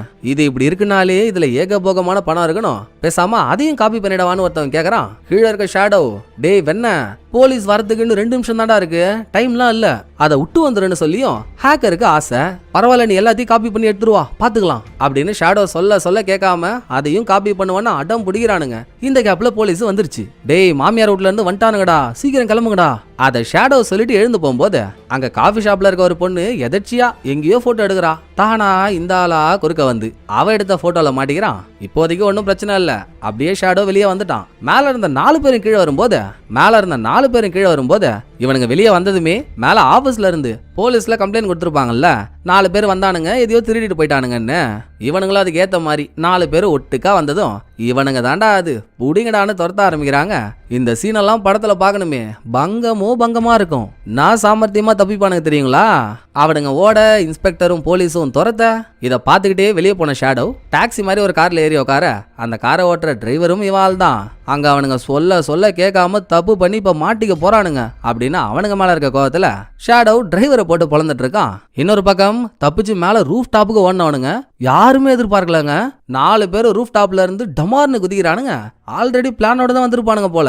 4 பேர்கிட்டயுமே பேராஷூட் இருக்கு. பேராஷூட்ல பறந்து இங்க இருந்து வேற ஒரு இடத்துக்கு போனா அது ஒரு ஹோட்டல். இவனுங்க அங்க போய் போலீஸ் பின்னாலேயே வரதுக்குள்ள ஷேடோவும் ரொம்ப வயசான ஆள் மாதிரி வேஷத்தை மாத்திக்கிட்டு வந்துட்டாரு. ஐயோ கண்ணு மிக்கிற டைம் கூட இல்லைங்க. செகண்டுக்கு செகண்ட் ஷேடோ இன்ஸ்ட்ரக்ஷன் கொடுக்க 4 பேரும் அவனுங்க கெட்டப்போ மாத்திக்கிட்டே இருக்கானுங்க. ஹோட்டல்ல இருக்க கேமராஸ் எல்லாத்தையும் ஹேக்கர் வேற ஹேக் பண்ணி ஆஃப் பண்ணிடுறான். சோ போலீஸ் எல்லாம் அவங்களோட பாடி கேமராஸை யூஸ் பண்ணி ஒருத்தவனையாச்சும் பிடிக்க முடியுமான்னு போராடியும் ஷேடோ மாதிரி ஒரு ஆள் இருக்க வரைக்கும் ஒரு ஆணியையும் பிடுங்க முடியாது. தப்பி தவறி எவனாச்சும் ஒருத்தவன் மேல சந்தேகப்பட்டு போலீஸ் அவன் கிட்ட போனாலும் ஷேடோ என்னமாச்சும் பண்ணி போலீஸை டைவர்ட் பண்ணி விட்டுறான். சோ என்னென்ன சிலாக்கிட்டுமா வேலை காட்டியும் யூஸ் இல்ல. அடையாளமே இல்லாம 5 பேரும் மறைஞ்சு காணாம போயிடுறாங்க. டிபார்ட்மெண்ட்ல இன்ஸ்பெக்டர் கூட பாட்டை கேட்கணுமே, நல்லா ரேக தெரிஞ்ச ரெப்டைல் மாதிரி இருந்துகிட்டு இவ்வளோ போலீஸ் ஃபோர்ஸ் கொடுத்தும் அவனுங்களை பிடிக்கலனா அப்புறம் நீ என்னடா போலீஸ் அதோட நம்மகிட்டயும் அம்மா பெரிய சாஃப்ட்வேர் இருந்து என்ன பண்ணியும் தப்பிச்சிட்டானுங்கல்ல, வேலைக்கு ஆகாது. இந்த மாதிரி ஒரு நரி கூட்டத்தை பிடிக்க நம்ம கிட்ட ஒரு நரி வேட்டையன் இருந்தாதான் சரி வரும். கூப்பிடுங்கடா நம்ம ஜாக்கி சேனை அப்படின்னு சீஃப் ஆர்டர் போட்டதும், இந்த டிபார்ட்மெண்ட்ல லேடி காப்பா ஒரு பொண்ணு இருக்கா, பேருக்கு தாங்க போலீஸ், ஆனா அவளுக்கு அதுக்கான வேலையை கொடுக்கவே மாட்டானுங்க, சும்மா டம்மி பீஸா வச்சிருக்கானுங்க. சோ அந்த லேடி காப்பையும் அவ கூட இன்னொருத்தவனையும் சேர்த்து விட்டு போய் சேனை கூட்டிட்டு வாங்கன்னு சொன்னதும், சேன் ரிட்டையர்ட் ஆகி ரொம்ப வருஷம் ஆயிடுச்சு. இப்ப அவர் என்ன பண்றாரு, அவரோட வாழ்வியல் எப்படி இருக்குன்னு தெரியணும்ல. சோ லேடி காப்பும் டீம்மேட்டும் கொஞ்ச நாள் சேனை ஃபாலோ பண்றாங்க. இதுக்கு நடுவுல சேன் ஃபோர்ஸ்ல இருக்கும்போது என்னெல்லாம் பண்ணாருன்ற ரெக்கார்டை பார்த்தா அதை சொல்லி முடிக்க இந்த வாய்ஸ் ஓவர் பத்தாது. பதவியில இருக்கும்போது பலவித பவுஸ் காட்டியிருக்காரு. அதுல முக்கியமான விஷயம்னா சர்வைலன்ஸுங்க. ஒருத்தவங்களுக்கு தெரியாமலே அவங்கள ஃபாலோ பண்ணி கரெக்ட் டைம் வரும்போது அவங்கள அரெஸ்ட் பண்றதுல சானு கில்லி. இப்படிதான் ஒரு நாள் ஒரு ட்ரக் டீலரை பிடிக்கிற சர்வைலன்ஸ்ல சானும் அவரோட பார்ட்னரும் இருந்தப்போ, சான் பண்ண ஏதோ ஒரு தப்புனால அவரோட பார்ட்னர் கொல்லப்பட்டதா ரெக்கார்ட்ல இருக்கு. மிச்சப்படி இதை பத்தின முழு தகவல் நமக்கு தெரியல. அதோடங்க சானோட பார்ட்னர் வேற யாரும் இல்ல, லேடி காப்போட அப்பா தான். சோ இதெல்லாம் பார்த்துட்டு லேடி காப் சானை ஃபாலோ பண்ணிட்டு இருக்காளா. ஒரு தடவை சான் ஒரு காஃபி ஷாப்புக்கு வந்து லேடி காப்பும் பின்னாலேயே வந்து வேற ஒரு டேபிள்ல உட்காந்து சானையே குறுகுறன்னு பார்த்துட்டு இருக்கும்போது சான் இவ டேபிளுக்கே வந்துடுறாரு. யாருமா நீ, நானும் பாக்குறேன், மதியம் 2:23 பார்த்த என்ன, இப்ப வரைக்கும் 4 மணி நேரம் 17 நிமிஷம் ஆகுது, என்னையே ஃபாலோ பண்ணிட்டு இருக்கிய, என்ன கதை? நான் நாயை வாக்கிங் கூட்டிட்டு போக ஆரம்பிச்சதுல இருந்து நீ என்ன ஃபாலோ பண்ண. நான் பஸ் ஏறும்போது நீ பஸ்லயும் இருந்த, அங்க அவன் கூட்டாளியும் ஒருத்தர் வந்தான்ல, நான் அவனை கிராஸ் பண்ணும்போதே அவன் பர்ஸை திருடி உள்ள இருந்த அவனோட போலீஸ் ஐடியா பார்த்துட்டேன். அப்ப நீயும் போலீஸா? ஃபாலோ பண்றதுக்குன்னு ஒரு எத்திக்ஸ் இருக்குமா? பாக்குறதெல்லாம் கண்ணுல கேமரா மாதிரி பதியணும். அது தெரியாம ஃபாலோ பண்றவனுக்கு இவங்க நம்மள தான் ஃபாலோ பண்றாங்கன்னு தெரியற மாதிரியாமா நடந்துப்ப. என்ன புள்ளையோ போனி. சரி வந்த என்கிட்ட மாட்டிக்கிட்ட, என்ன மேட்டர்னு சான் விசாரிச்சு இவ சானை ஸ்டேஷன் கூட்டிட்டு வராளா. அங்க அவங்க நடந்ததெல்லாம் சான் கிட்ட சொல்லி, திருட்டு பசங்க 4 பேர் ஹோட்டல்ல இருக்கும்போது அங்க ரெக்கார்டான ஃபுட்டேஜ் எல்லாம் சான் கிட்ட போட்டு காட்டினதும், திடீர்னு ஒரு இடத்துல சான் ஒரு 15 செகண்ட் ஃபுட்டேஜை மட்டும் திரும்ப திரும்ப திரும்ப திரும்ப ரிப்பீட் மோல்ல போட்டு பார்த்து தலைகிழா நின்று தம்ஸ் அப் குடிச்சும் போலீஸால கண்டுபிடிக்க முடியாத அந்த 4 பேரை இவங்க தான் அந்த 4 பேருன்னு சான் ஸ்கிரீன்ல வட்டம் போட்டு காட்டுறாரு. எப்படி ஜி, எப்படி அவங்க தானே கரெக்டா சொல்றீங்கன்னு எல்லாருக்கும் ஒரே ஷாக்கு. பின்ன பாருங்களேன், ஹோட்டல்ல நடந்து போறவெல்லாம் அவன் வேலையை பார்த்துட்டு நடந்து போறான். இந்த 4 பேர் மட்டும்தான் ஒரு கேமராவை விட்டு இன்னொரு கேமரா கிட்ட வரும்போது கேமரா ஆஃப்ல இருக்கா ஆன்ல இருக்கான்னு திரும்பி திரும்பி பாக்குறானுங்க. அப்ப இவனுக்கு தானே நீங்க சொன்ன 4 பேரா இருக்கணும் அப்படின்னு சான் மாரண மாஸ் காட்ட, இந்த பக்கம் திருட்ட வெற்றிகரமா முடிச்சவனுங்க ஒரு இடத்துல கும்பல் கொடும்போது அங்கதாங்க நமக்கு ஒரு முக்கியமான விஷயமே தெரியுது. ஆல்ரெடி ஹேக்கர்னு ஒருத்தவனை நம்ம பார்த்துட்டோம். 2வது ஷேடோ கார்ல ஏறி கார்ல டிரைவர்னு ஒருத்தர் இருந்தான்ல, அப்ப அவன் மூஞ்சி நமக்கு தெளிவா காட்டியிருக்க மாட்டாங்க. இப்ப அவன் ஹேக்கர் 2 பேரையும் பக்கத்துல காட்டினா இவனுங்க 2 பேரும் ட்வின்ஸ். அடேயப்பா அப்படின்னு நம்ம அதிர்ச்சி ஆகிறதுக்குள்ள இங்க வந்த ஷேடோ ஹேக்கரை பிடிச்சி நலுங்கு வைக்கிறான். ஏண்டா விலை கொடுத்து வாங்கின வில்லங்கம் எத்தனை வருஷமான அந்த ஃபீல்டுல இருக்குன்னு தெரியுமா? ஒரே ஒரு வாட்டி கூட என் முகம் எந்த கேமராலையும் பதிவானது இல்ல. இன்னைக்கு உங்களால ஆயிடுச்சுரா, வேணான்னு நான் அவ்வளோ சொன்னேன், பணத்தாசை பிடிச்சி இப்படி பண்ணிட்டீங்கல்ல அப்படின்னு அடிக்கிறதோட மட்டும் இல்லைங்க, ஒரு கட்டத்துலலாம் கத்தி எடுத்து ஹேக்கரை குத்தவே போயிட்டான். ஒரு ஆள் வந்து பிடிக்கல, ஹேக்கர் கைமாதான். அப்புறம் டிரைவரும் சேர்ந்து ஷேடோவை பிடிச்சு கத்திட்டு இருந்த ஷேடோவை ஹாலேக்கா தூக்கிட்டு போறாங்க. மறுபடியும் அங்க ஸ்டேஷன்ல இருக்க சான் கிட்ட போனா ஹோட்டல்ல தண்ணி காட்டிட்டு இருந்த 4 திருட்டு பசங்களோட உருவம் தெரிஞ்சு போச்சு. ஆனா அவன் மூஞ்சி ஒண்ணு கிளியரா தெரியல. சோ ஃபுட்டேஜ்ல எங்கேயாச்சும் அவனுக்கு மூஞ்சி மாட்டுதான்னு அலசி ஆராய்ஞ்சிட்டு இருக்கப்போ சடனா சான் ஒரு ட்விஸ்ட நோட் பண்றாரு. ஹே இருங்க, இதுல இவன் போட்டிருக்க இந்த கோர்ட்டை இதே ஹோட்டல் ஃபுட்டேஜ்ல இந்த 4 பேருக்கு சம்பந்தம் இல்லாத வேற யாரோ ஒரு ஆள் போட்டிருந்து நான் பார்த்தனே. அப்படின்னா டீம்ல 4 பேர் மட்டும் இல்ல, 5ஆவதா ஒரு ஆளும் இருந்திருக்கான். இவங்க கெட்டப்ப மாத்த அவன் போட்டுன்னு வந்த கோர்ட்டையே கொடுத்துருக்கான். யார் இந்த கோர்ட்டை போட்டிருந்ததுன்னு பாருங்க. அதை சான் தேட வச்சா ஷேடோ ஹோட்டலுக்குள்ள வரும்போதே இந்த கோர்ட்டை போட்டுட்டு தான் வயசான ஆளோட கெட்டப்ல வந்திருப்பான். ஷேடோவோட மூஞ்சி மாட்டிக்குது. இங்க மட்டும் இல்ல, திருட்டு நடந்த ஆபீஸ்க்கு இன்ஸ்பெக்டர் போகும்போதே அங்க இருந்து கிளம்பின ஷேடோவை பார்த்திருப்பாரு. அதே டைம் தான் காஃபி ஷாப்ல இருக்க பொண்ணும் தெரியாம ஷேடோவை போட்டோ எடுத்திருப்பா. ஹோட்டல் ஃபுட்டேஜ்ல தெரியுற ஷேடோவோட முகம் கூட கெட்டப் தான். பட் அவ போன்ல எடுத்த போட்டோல ஷேடோவோட ஒரிஜினல் முகம் இருக்குல்ல, அதையும் புஷ்டாங்க. என்ன இப்ப இருக்கவங்களுக்குலாம் ஷேடோ யாருன்னு தெரியல. ஏன்னா ஷேடோ பழைய கை, அந்த டைம் ஃபோர்ஸ்ல இருந்தது சான் தானே. சோ அவருக்கு நல்லா தெரியுது. செம்ம திறமையான திருடங்க. எப்பவோ வேலையை விட்டு போயிட்டான்னு நினைச்சேன், இன்னமும் ஆளுங்களை வச்சு சம்பவம் பண்ணிட்டு தான் இருக்கானா?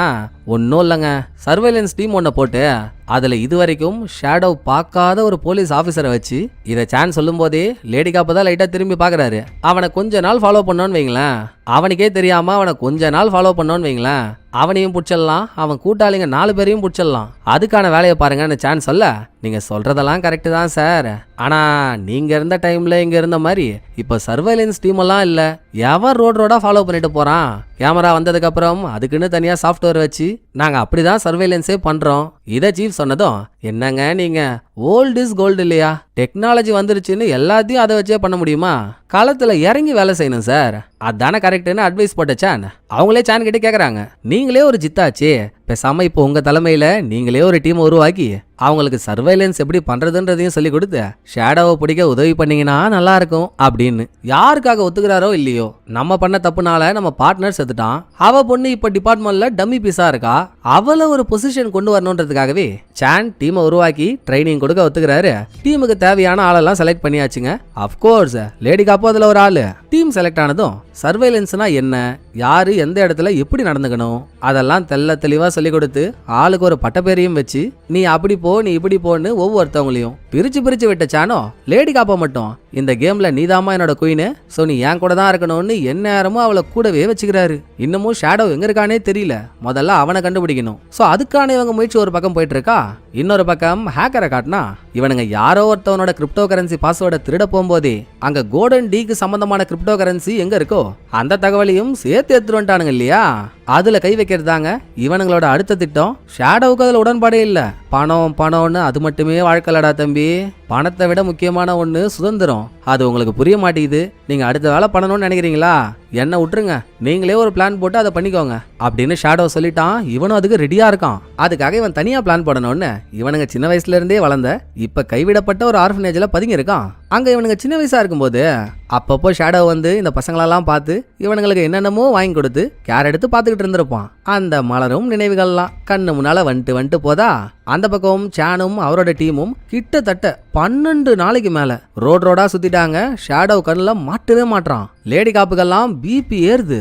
இதுக்கு முன்னாலதான் நம்மள எந்த வேலையும் செய்யாம வச்சிருந்தானுங்கன்னா இந்த ஆளும் வந்து அதையே பண்றான் பாரு அப்படின்ற கடுப்புல இருந்தவ ஒரு நாள் நைட்டு சாப்பாடை வாங்கிட்டு நடந்து வரும்போது ரோட்டோரமா 2-3 பொறுக்கி பசங்க ஒரு பொண்ணு கிட்ட தகராறு பண்ணிட்டு இருக்காங்க. நம்ம ஒரு போலீஸா இருந்துகிட்டு இதை தட்டி கேட்கலனா எப்படி, நாங்க போயே திருவன்னு பொறுக்கி பசங்களெல்லாம் அடிச்சு பிரிச்சுட்டு இருக்கா. ஒரு ஸ்டேஜ்ல அவனுங்கெல்லாம் சேர்ந்து இவளை புழக்க போற மாதிரி ஆயிடுது. வந்தான் பாருங்க தலைவன் ஃபைட்டிங் மோடோட, வா தலைவா உன் ஃபைட்டை பார்க்க தானே தலைவா படமே அப்படின்னு நம்ம குஜாலானா. ஏண்டா ஊர் பொறுக்கி தாறு உண்டிங்களா, பொம்பளை பிள்ளைங்கள்ட்ட வம்பிழுக்கவே உங்களை பெத்து விட்டுருக்கானுங்களாடா, போங்கடா அங்கிட்டன்னு அவனுங்களை அடிச்சு பத்தி விட்டு லேடி காப்ப காரை கூட்டிட்டு வந்தவர் கத்துன்னு கத்துறாருங்க. ஏமா நீ என்னம்மா அறிவு அவுத்து அலமாரியில் வச்சுட்டு வந்துட்டியா? இந்த மாதிரி சர்வேலன்ஸ்ல இருக்கும்போது கண்ணெதிரில் எந்த பிரச்சனை நடந்தாலும் அதை நம்ம கண்டுக்க கூடாதுமா.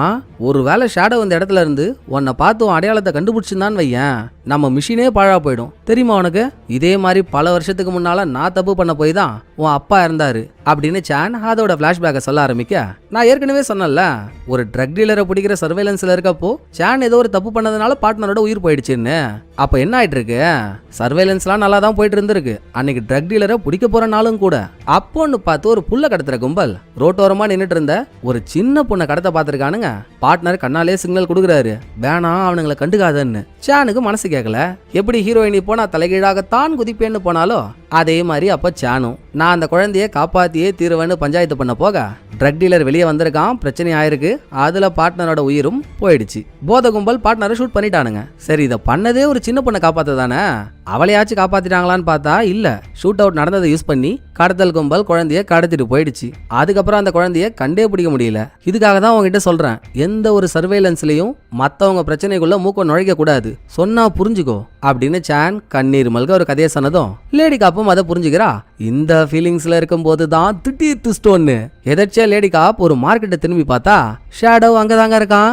தூரத்துல இருந்து பார்க்க ஷேடோ மாதிரி தான் தெரியுது, ஆனா 100% அவன் தானான்னு கன்ஃபார்ம் பண்ணணும்ல. சோ அவனுக்கே தெரியாம அவனுக்கு பக்கத்துல போய் அதை கண்டுபிடிக்கணும். டீம் ஆளுங்க எல்லாரையும் வர வச்சாச்சு.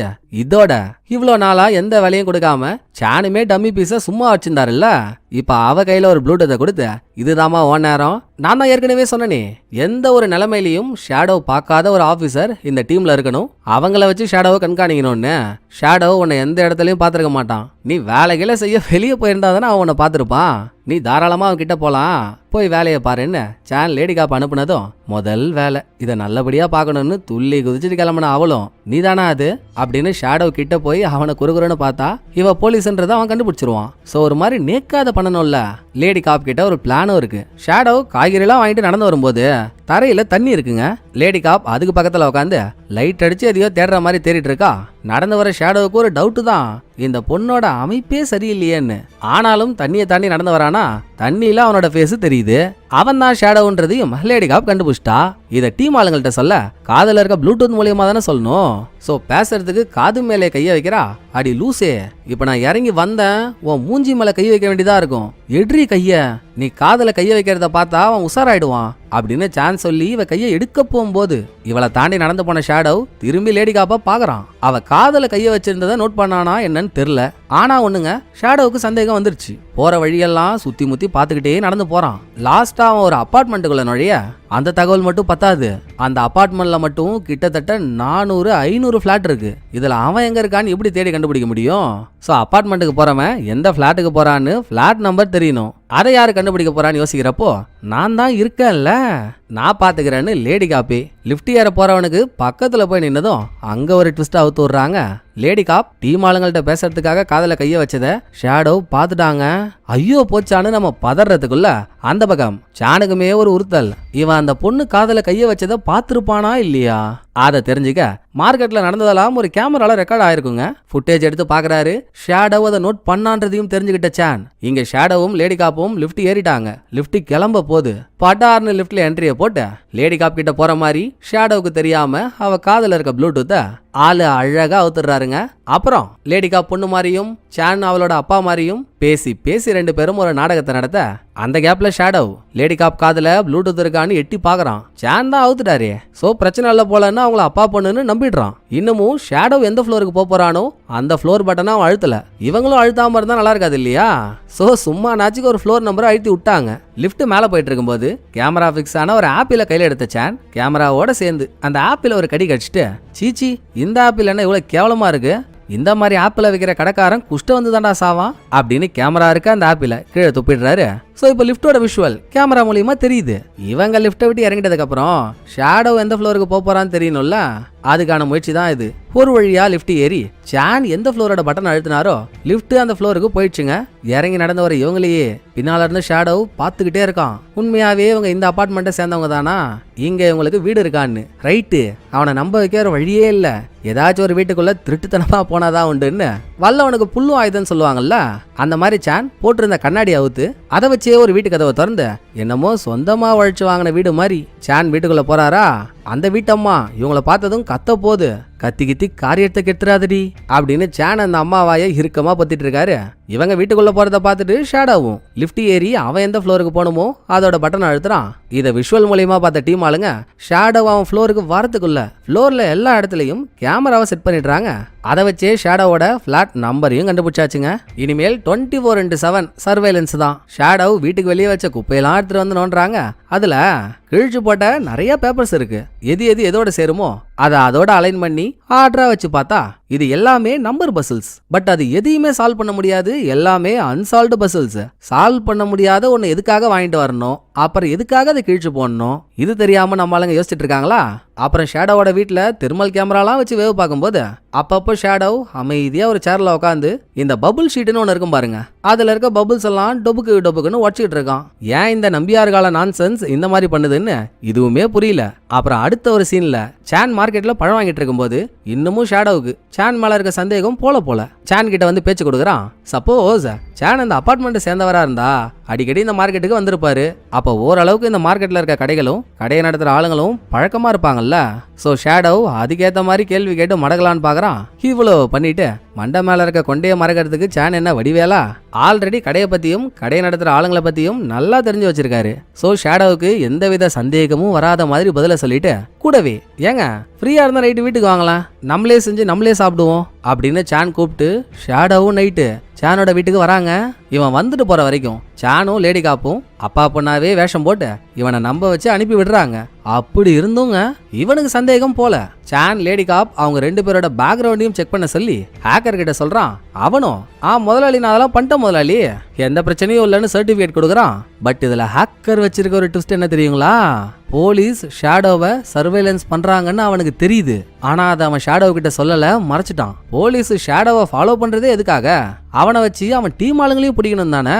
எங்க அவன் பக்கம் வந்த கத்தி நம்ம பக்கம் திரும்பிட போகுதுன்னு இவன் டிரைவர் 2 பேரும் சேர்ந்து பிளானை போட்டு அங்க பிளாட்ல இருக்க சேனை எப்படியாவது கொண்டு அதுல ஷேடோவை மாட்டி விட்டா போலீஸ் அவனை பிடிச்சிருவாங்க, அடுத்து நம்ம கிட்ட வரமாட்டாங்கல்ல. அப்படி நினைச்ச டிரைவர் சேனை போட்டதெல்லாம் வீட்டுக்கு போறான். அவர் என்ன கொசுவா பட்டுன்னு அடிச்சு பொட்டுன்னு போடுறதுக்கு. மாஸ்டருக்கெல்லாம் மாஸ்டர் ஆச்சு. சோ டிரைவரோட பப்பு வேவல. ஒரு கட்டத்துக்கு அப்புறம் நம்மளால ஒன்றும் பண்ண முடியாது, போலீஸ் வந்தா மாட்டிப்போம், கிளம்பிட வேண்டியதான்னு தலகால் தெரிக்க டிரைவர் அங்க இருந்து ஓடிடுறான். பாருங்க, இங்க நடந்த எதுவுமே ஷேடோவுக்கு தெரியாது. நைட் டைம்ல ஷேடோ டாக்ஸியை பிடிச்சி எங்கேயோ கிளம்பினதும் ஒரு பக்கம் அவனை ஃபாலோ பண்றாங்க, இன்னொரு பக்கம் ஷேடோ வீட்டுல இல்லாத நேரத்துல சானோட டீம் ஆளுங்க அவன் வீட்டுக்குள்ள பூந்து ரைடை விட நடுவுல ஷேடோ வீட்டுல அமைதியா உட்காந்து பபுள் ஷீட் ஒன்று கையில வச்சுக்கிட்டு அதுல இருக்க முட்டையெல்லாம் வச்சிட்டு இருந்தான்ல. இன்னுமுமே அவன் வீட்டுல நிறைய பபுள் ஷீட் இருக்கு. எதுக்காக இவன் இவ்வளோ ஷீட்டை வச்சிருக்கான்? போதா குறைக்கு சால்வ் பண்ணவே முடியாத நம்பர் பஸ்ல வாங்கிட்டு வந்து அதை வேற கிழிச்சு குப்பை தொட்டியில போட்டிருந்தான். 2க்கும் ஏதாச்சும் லிங்க் இருக்குமோ? அதை சான் யோசிச்சுட்டு இருக்கும் போதே இவங்களுக்கு எதிரில் வந்த ஒரு ட்ரக்கு சானோட காரை அடிச்சு தூக்கி HQ டிபார்ட்மெண்ட் எந்த பில்டிங்ல இருக்கோ அந்த பில்டிங்குள்ள சானோட கார் பறகுது. தப்பிச்சு காரை விட்டு இறங்க டைம் கூட கொடுக்க மாட்டானுங்க. எந்த ட்ரக்கு காரை வந்து இடிச்சுதோ அதுக்குள்ள இருந்து கடோத் கஜன் மாதிரி கையில துப்பாக்கியோட இறங்கினவனுங்க பாக்குற எல்லாரையும் கண்ணா பின்னான்னு ஷூட் பண்ண ஆரம்பிச்சிடறானுங்க. அப்போ காருக்கு பின்னால லேடி காப்போட ஒளிஞ்சிருந்த சான், இங்க பாருமா, ஷேடோ வீட்டு குப்பை தொட்டில இருந்து நமக்கு கிடைச்ச அன்சால்வ்டு நம்பர் பஸ்ஸிலும் அவன் வீட்டுக்குள்ள உட்காந்து பபுள் ஷீட்டை வச்சிட்டு இருந்தானே, அதுவும் சாதாரணமா நடந்த மாதிரி தெரியலமா. எனக்கு என்னமோ அந்த சவுண்டும் இந்த நம்பரும் ஒரு கோட் வேர்ட் மாதிரி தெரியுது. நீ என்ன பண்ணு, இன்டெலிஜென்ஸ் ஆளுங்கள்ட்ட இதை பத்தி சொல்லி அந்த கோடுக்கு பின்னணியில இருக்க அர்த்தத்தை கண்டுபிடிக்க முடியுதான்னு பாரு அப்படின்னு லேடி காப்பை அனுப்பி விட்டு சான் முடிஞ்ச வரைக்கும் சமாளிச்சிட்டு இருக்காரு. இந்த பக்கம் ஷேடோ ஏறின டாக்ஸியை ஓட்டினதே டிரைவர் தான். நம்ம கூட பார்த்தோம்ல, ஹேக்கர் ஏதோ ஒரு ஆர்ஃபனேஜ்ல தானே தஞ்சம் அடைஞ்சிருந்தான். ஆர்ஃபனேஜ் வாசல்ல டாக்ஸியை நிறுத்துறான். உள்ள நம்ம பிள்ளைங்க இருக்கும்னு ஷேடோ ஆசாசியா போனா அங்க ஹேக்கரும் டிரைவரும் பிளான் பண்ணி சரி சானை வச்சு இந்த ஆளை மடக்க பார்த்தோம், முடியல, இனிமேலும் நம்ம மாட்டக்கூடாதுன்னா ஷேடோவை கொன்னாதான் உண்டுன்னு ஷேடோவை கொலை பண்ண ஒரு அடேங்கப்பா 50 பேர் குரூப்பை இறக்கி வச்சிருக்கானுங்க. ஓ மை காட், வளர்த்த கெடாக்கள் மார்ல பாயறது இதானாடா அப்படின்னு அங்க இருக்க ஒரு கேமராவை ஷேடோவை பார்த்துக்கிட்டே, கேமரா இருக்குன்னா அதை ஹேக்கர் பார்த்துட்டு இருக்கான்னு தான் அர்த்தம். ஸோ ஹேக்கரை பார்த்து ஸ்கெட்சு போட்டதெல்லாம் கரெக்டு தான், ஆனால் அதை யார்கிட்ட போடணும்னு உங்களுக்கு தெரியாம போயிடுச்சு. நாங்கெல்லாம் அப்பவே அப்படி, இப்ப சொல்லவா வேணும் அப்படின்னு ஒரு கத்தியை கையில வச்சுக்கிட்டு என்ன சொல்றான்றீங்க ஷேடோ.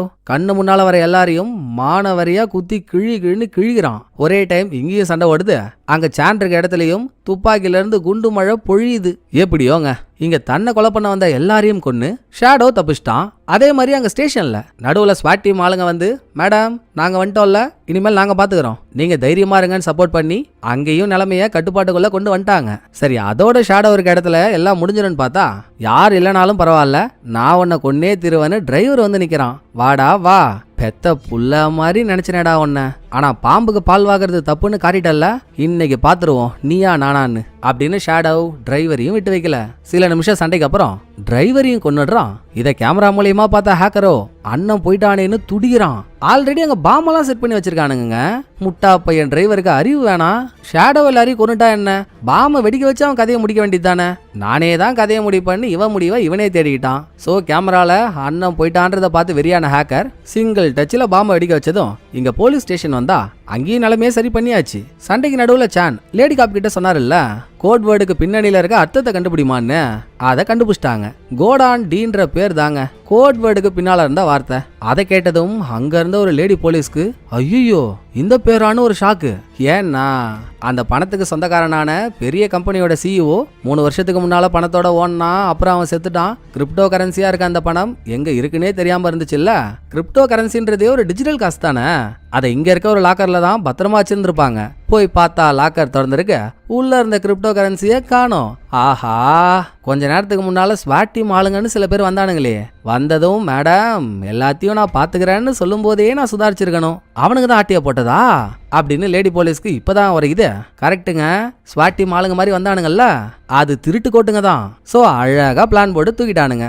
அதுக்கப்புறம் இந்த படம் ஆரம்பிக்கும் போதே ஸ்பைசி கேர்ள்ன்ற ஒரு ஏஐ சாஃப்ட்வேர் போலீஸ்க்கு ஹெல்ப் பண்ணுச்சுல்ல, திரும்ப அது உதவியோட இங்க இருந்து கிளம்புன திருட்டு கோட்டுங்களோட கார் என்ன கார், அது எந்த டைரக்ஷன்ல போச்சு, கடைசியா அவங்க எங்க போனாங்கன்ற வரைக்கும் அனலைஸ் பண்ணி கண்டுபிடிச்சு அவனுங்க ஏதோ ஒரு பார்ட்டி நடக்கிற இடத்துக்கு போயிருக்கானுங்க. அங்க நம்ம டீமும் போயிட்டு இருக்கு.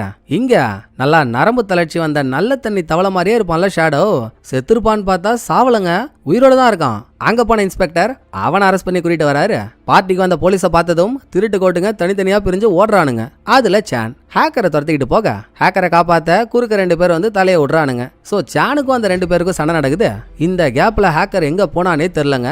இது வரைக்கும் ஹேக்கர் யாருமே பார்த்தது இல்லல்ல, அதுதான் பிரச்சனையே. பார்ட்டில அவன் கண்ணு முன்னாலேயே இருந்தாலும் அதுதான் நம்ம தேடுற ஆளுன்னு லேடி காப்புக்கு தெரியல. சான் தான் நான் சொல்லி கொடுத்ததெல்லாம் உனக்கு ஞாபகம் இருக்குல்ல, கண்ணு முன்னால எத்தனை பேர் இருந்தாலும் உனக்கு எது தேவையோ அதை மட்டும் தான் நீ தேடணும். நிச்சயமா அவன் யாருன்னு உன்னால கண்டுபிடிக்க முடியும். உனக்குள்ள இருக்க சின்ன தகவலா இருந்தாலும் அதை வச்சு யோசிச்சு பாரு. அவன் மாட்டுவான்னு இவளுக்கு ஒரு உபதேசத்தை போட்டுட்டு அரெஸ்ட் பண்ணி கூட்டிட்டு வராங்கல்ல ஷேடோ. அவன் போன்ல இருந்து ஹேக்கருக்கு போனை போட்டு அவங்க 2 பேரையும் பேச வைக்க சொல்றாரு. அப்படியாவது ஹேக்கரோட போனை ட்ராக் பண்ணி அவன் லொகேஷனை கண்டுபிடிக்கலாமேன்னு தான். இதுல ஷேடோ வேற கொலகாண்டுல இருக்கான். சோ ஹேக்கர் கிட்ட பேச ஆரம்பிச்சவன், நீங்க ஒரு பிளானை வெற்றிகரமா முடிச்சிட்டீங்க, அதை நினைக்கும் போது எனக்கு சந்தோஷமா தான் இருக்கு. ஒரு குருவா, ஆனா ஒரு மனுஷனா நீங்க எனக்கே துரோகம் பண்ணிட்டீங்கல்ல, பக்காளி நான் உங்களை தேடி வருவேன்டா, வெயிட் பண்ணுங்கடான்னு பேசி டாபிக்க முடிக்கிறான். முடிஞ்சா பாத்துக்கலாம் வாடான்னு தைரியமா இருந்த ஹேக்கரும் அங்க இருந்து கிளம்ப போறான். இப்ப அவனை விட்டுட்டா அதுக்கப்புறம் அவனை பிடிக்கிறது நடக்காத காரியம். எப்படியாச்சும் கண்டுபிடிச்சாகணுமேனு லேடி காப் சுத்தி முத்தி தேடுறப்போ நடந்து போறான்ல ஹேக்கர். அவனுக்குன்னு ஒரு மேனரிசம் இருக்கும் போல, ஒரு பக்க ஷோல்டரை அப்பப்ப தூக்குற மாதிரி. இதை லேடி காப் நோட் பண்ணிடுறா. உடனே இவன் மைண்டு எங்கேயோ போகுது. அதான் போன சீன்ல ஸ்டேஷன்ல சண்டை நடக்கும்போது ஸ்வாட் டீம் ஆளுங்க கெட்டப்ல இவனுக்கு தானே வந்தாங்க, கூட ஹேக்கரும் வந்திருப்பான். அதுல ஒரு ஸ்வாட் டீம் ஆள் இதே மாதிரிதான் ஒரு பக்க ஷோல்டரை தூக்கி இருப்பான். அவன் தாண்டா இவன். ஆள் பார்க்க வேற டிரைவர் மாதிரியே இருக்கானே. டிரைவர் ஷேடோவை டாக்ஸில ஏத்தி கொண்டு வரும்போது போலீஸ் கேமரா மூலமா டிரைவரோட முகத்தை பார்த்திருப்பாங்க. சோ லேடி காப்புக்கும் டிரைவரை தெரியும். அவனு இவனு ஒரே மாதிரி இருக்கானா, அப்ப இவனுக்கு 2 பேரும் ட்வின்ஸா? இதை கண்டுபிடிச்சு அவனை ஃபாலோ பண்றதுக்குள்ள ஒரு சின்ன பிரச்சனை. அதனால இவ டீம்மேட் ஒருத்தவனுக்கு அதோ போறான் பாரு, அவனை ஃபாலோ பண்ண அப்படின்னு கிச்சான் கொடுக்க, இன்னொரு பக்கம் அரெஸ்ட் பண்ணி கொண்டு வராங்கல்ல ஷேடோ. இவங்களை பழி வாங்கணுன்றதுக்காகவேங்க பாதி வழியில தப்பிச்சிடுறான். சானும் 2 பேர் கூட போட்டுட்டு இருந்த சண்டையில அவனுங்களை செதிலா பிரிச்சுட்டு இங்க வேற எவனாவது மாற்றானான்னு தேடிட்டு இருக்காரு. அங்க டீம்மேட் ஹேக்கரை ஃபாலோ பண்ணிட்டு போகும்போது அவன் ஒரு ரயில்வே ஸ்டேஷனுக்கு போறான். போலீஸ்ல இருந்து தப்பிச்ச ஷேடோவும் அங்க வந்துடுறாங்க. வந்தானே அவன் ஹேக்கரை தானே கொல்ல வந்தான், அதை மட்டும் பண்ணிட்டு போக வேண்டியதானே. பின்னால ஒரு போலீஸ் ஃபாலோ பண்ணிட்டு வரான்னு தெரிஞ்சதும் ஃபர்ஸ்ட் டீம்மேட்டை குத்தி கொண்டுட்டு அதுக்கப்புறம் தாங்க ஹேக்கரோட வயித்துல கத்தியவே இறக்குறான். அது என்னவோ சாகறதுக்கு முன்னால ஷேடோவோட தோல்ல தலைய சாச்ச ஹேக்கர் அங்க இருக்க ஒரு கேமராவை பார்த்து லைனா நிறைய இங்கிலீஷ் வார்த்தையா சொல்லிட்டு இருக்கான். ஃபார் எக்ஸாம்பிளுக்கு fragile, lucky, energy, shadow, relax, இந்த மாதிரி அந்த கவுண்ட் போய்கிட்டே இருக்கு. அதோட அங்கேயே கீழே விழுந்து செத்துடுறானா. அவன் போனா போயிட்டு போறான் திருட்டு பையன். பாவம் போலீஸை சேர்ந்த டீம்மேட் போயிட்டானே, அதுவும் அவன் லேடி காப்புக்கு பிடிச்சவன் வேற. இப்படி அனாமத்தா போயிட்டேன்னு பாடியை பார்த்து கதறி அழுத லேடி காப்பால ஷேடோவை கண்டுபிடிக்காம இருக்கவே முடியல. ஆள் இப்ப எங்க போனான்னு தெரியல, ஆனா அவனை கண்டுபிடிச்சே ஆகணும். என்ன பண்ணலான்னு மண்டையை பிச்சுக்கிட்டு இருக்கா. அப்பவும் சாந்தா வந்து ஐடியா கொடுக்குறாரு.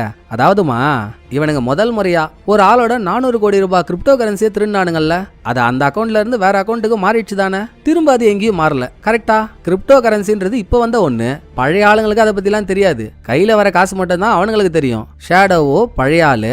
நம்ம பார்ட்டியில இந்த டீமை சேர்ந்த 2 பேரை அரெஸ்ட் பண்ணுமே, அவனுங்க கிரிப்டோ கரன்சியை டிரான்ஸ்ஃபர் பண்றதுக்கான பாஸ்வேர்டு எங்களுக்கு தெரியாது, 2 பேருக்கு மட்டும் தானே தெரியும் நானுங்க.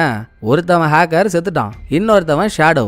அவனுக்கு கிரிப்டோ கரன்சியை பத்தின நாலேஜ் எதுவும் இல்லைன்னதும் இதுல எதுவும் பண்ண மாட்டான். காசை எவங்கிட்ட இருந்து திருநானுங்களோ அவங்கிட்டயே நான் அந்த காசை திரும்ப கொடுத்துட்றேன். அதாவது இந்த காசை டிரான்ஸ்ஃபர் பண்றதுக்கான பாஸ்வேர்டை கொடுத்துட்றேன், அதுக்கு பதில் எனக்கு இவ்வளோ காசு கொடுன்னு கேட்டா. ஸோ பணத்தை பறி கொடுத்தவனை நம்ம ஃபாலோ பண்ண ஆரம்பிச்சாலே ஷேடோவை பிடிச்சிடலான்னு ஃபாலோ பண்றாங்க. சான் கெஸ் பண்ண மாதிரியேங்க, நான் உனக்கு பாஸ்வேர்டை கொடுத்துட்றேன், அதுக்கு பதில் 10 மில்லியன் பணத்தை எடுத்துக்கிட்டு இன்னும் கொஞ்ச நேரத்தில் இந்த ஹோட்டலுக்கு வான்னு சொல்லியிருக்கான். அங்க லேடி காப்பும் தனியா போனா ஷேடோ உக்காந்துருக்கான். இப்போதைக்கு லேடி காப் கூட ஹெல்ப்புக்கு ஆள் யாரும் இல்ல, அதுக்கு நான் அவங்க வர வரைக்கும் வெயிட் பண்ண முடியுமா? அதுக்குள்ள ஷேடோ கிளம்பிட்டான்னா. சோ இவ யார் சொல்லியும் கேட்காம ஷேடோ இருக்கா அதே ஹோட்டலுக்குள்ள அவன் டேபிளுக்கு பின்னாலேயே போய் உக்காந்ததும் இந்த கோங்கரா கொய்யாக்கா லேடி காப் ஒரு போலீஸ்ன்றத ஸ்மெல் பண்ணிடுறான். எத்தனை பேருக்கு கோலா கொடுத்துட்டு வரேன், நீ எனக்கே ஃபேண்டா கொடுக்க பாக்குறல்ல அப்படின்னு லேடி காப்போட கழுத்தை நெரிச்சு மயக்கமாக்கினவன் தப்பிக்க ட்ரை பண்ண அது எப்படி அவ்வளோ சீக்கிரம் முடியும்? தோ வந்துட்டன்னு சானோட என்ட்ரி. அவ்வளோதாங்க, அங்க 2 பேருக்குள்ள மரண ஃபைட்டு. 2 பேருமே ஈக்குவலா அடிச்சுக்கிறாங்க. ஹோட்டல்ல கீழே ஆரம்பிச்ச சண்டை மாடி வரைக்கும் போது இதுக்குள்ள லேடி காப் மயக்கம் தெளிஞ்சு கண்ணை முழிச்சா மேல சண்டை போட்டுட்டு இருந்தாங்களா 2 பேரும் தரகிரெல்லாம் ஒட்டைகிற அளவுக்கு அடிச்சுக்கிறாங்க. சோ உடச்சுக்கிட்டு கீழே விழ அப்ப உன் ஷேடோ நிறுத்துற மாதிரி இல்ல, கத்தியால சானோட தொண்டையிலே ஒரு இறக்கிட்டு வெளியே தப்பிச்சு போறான்.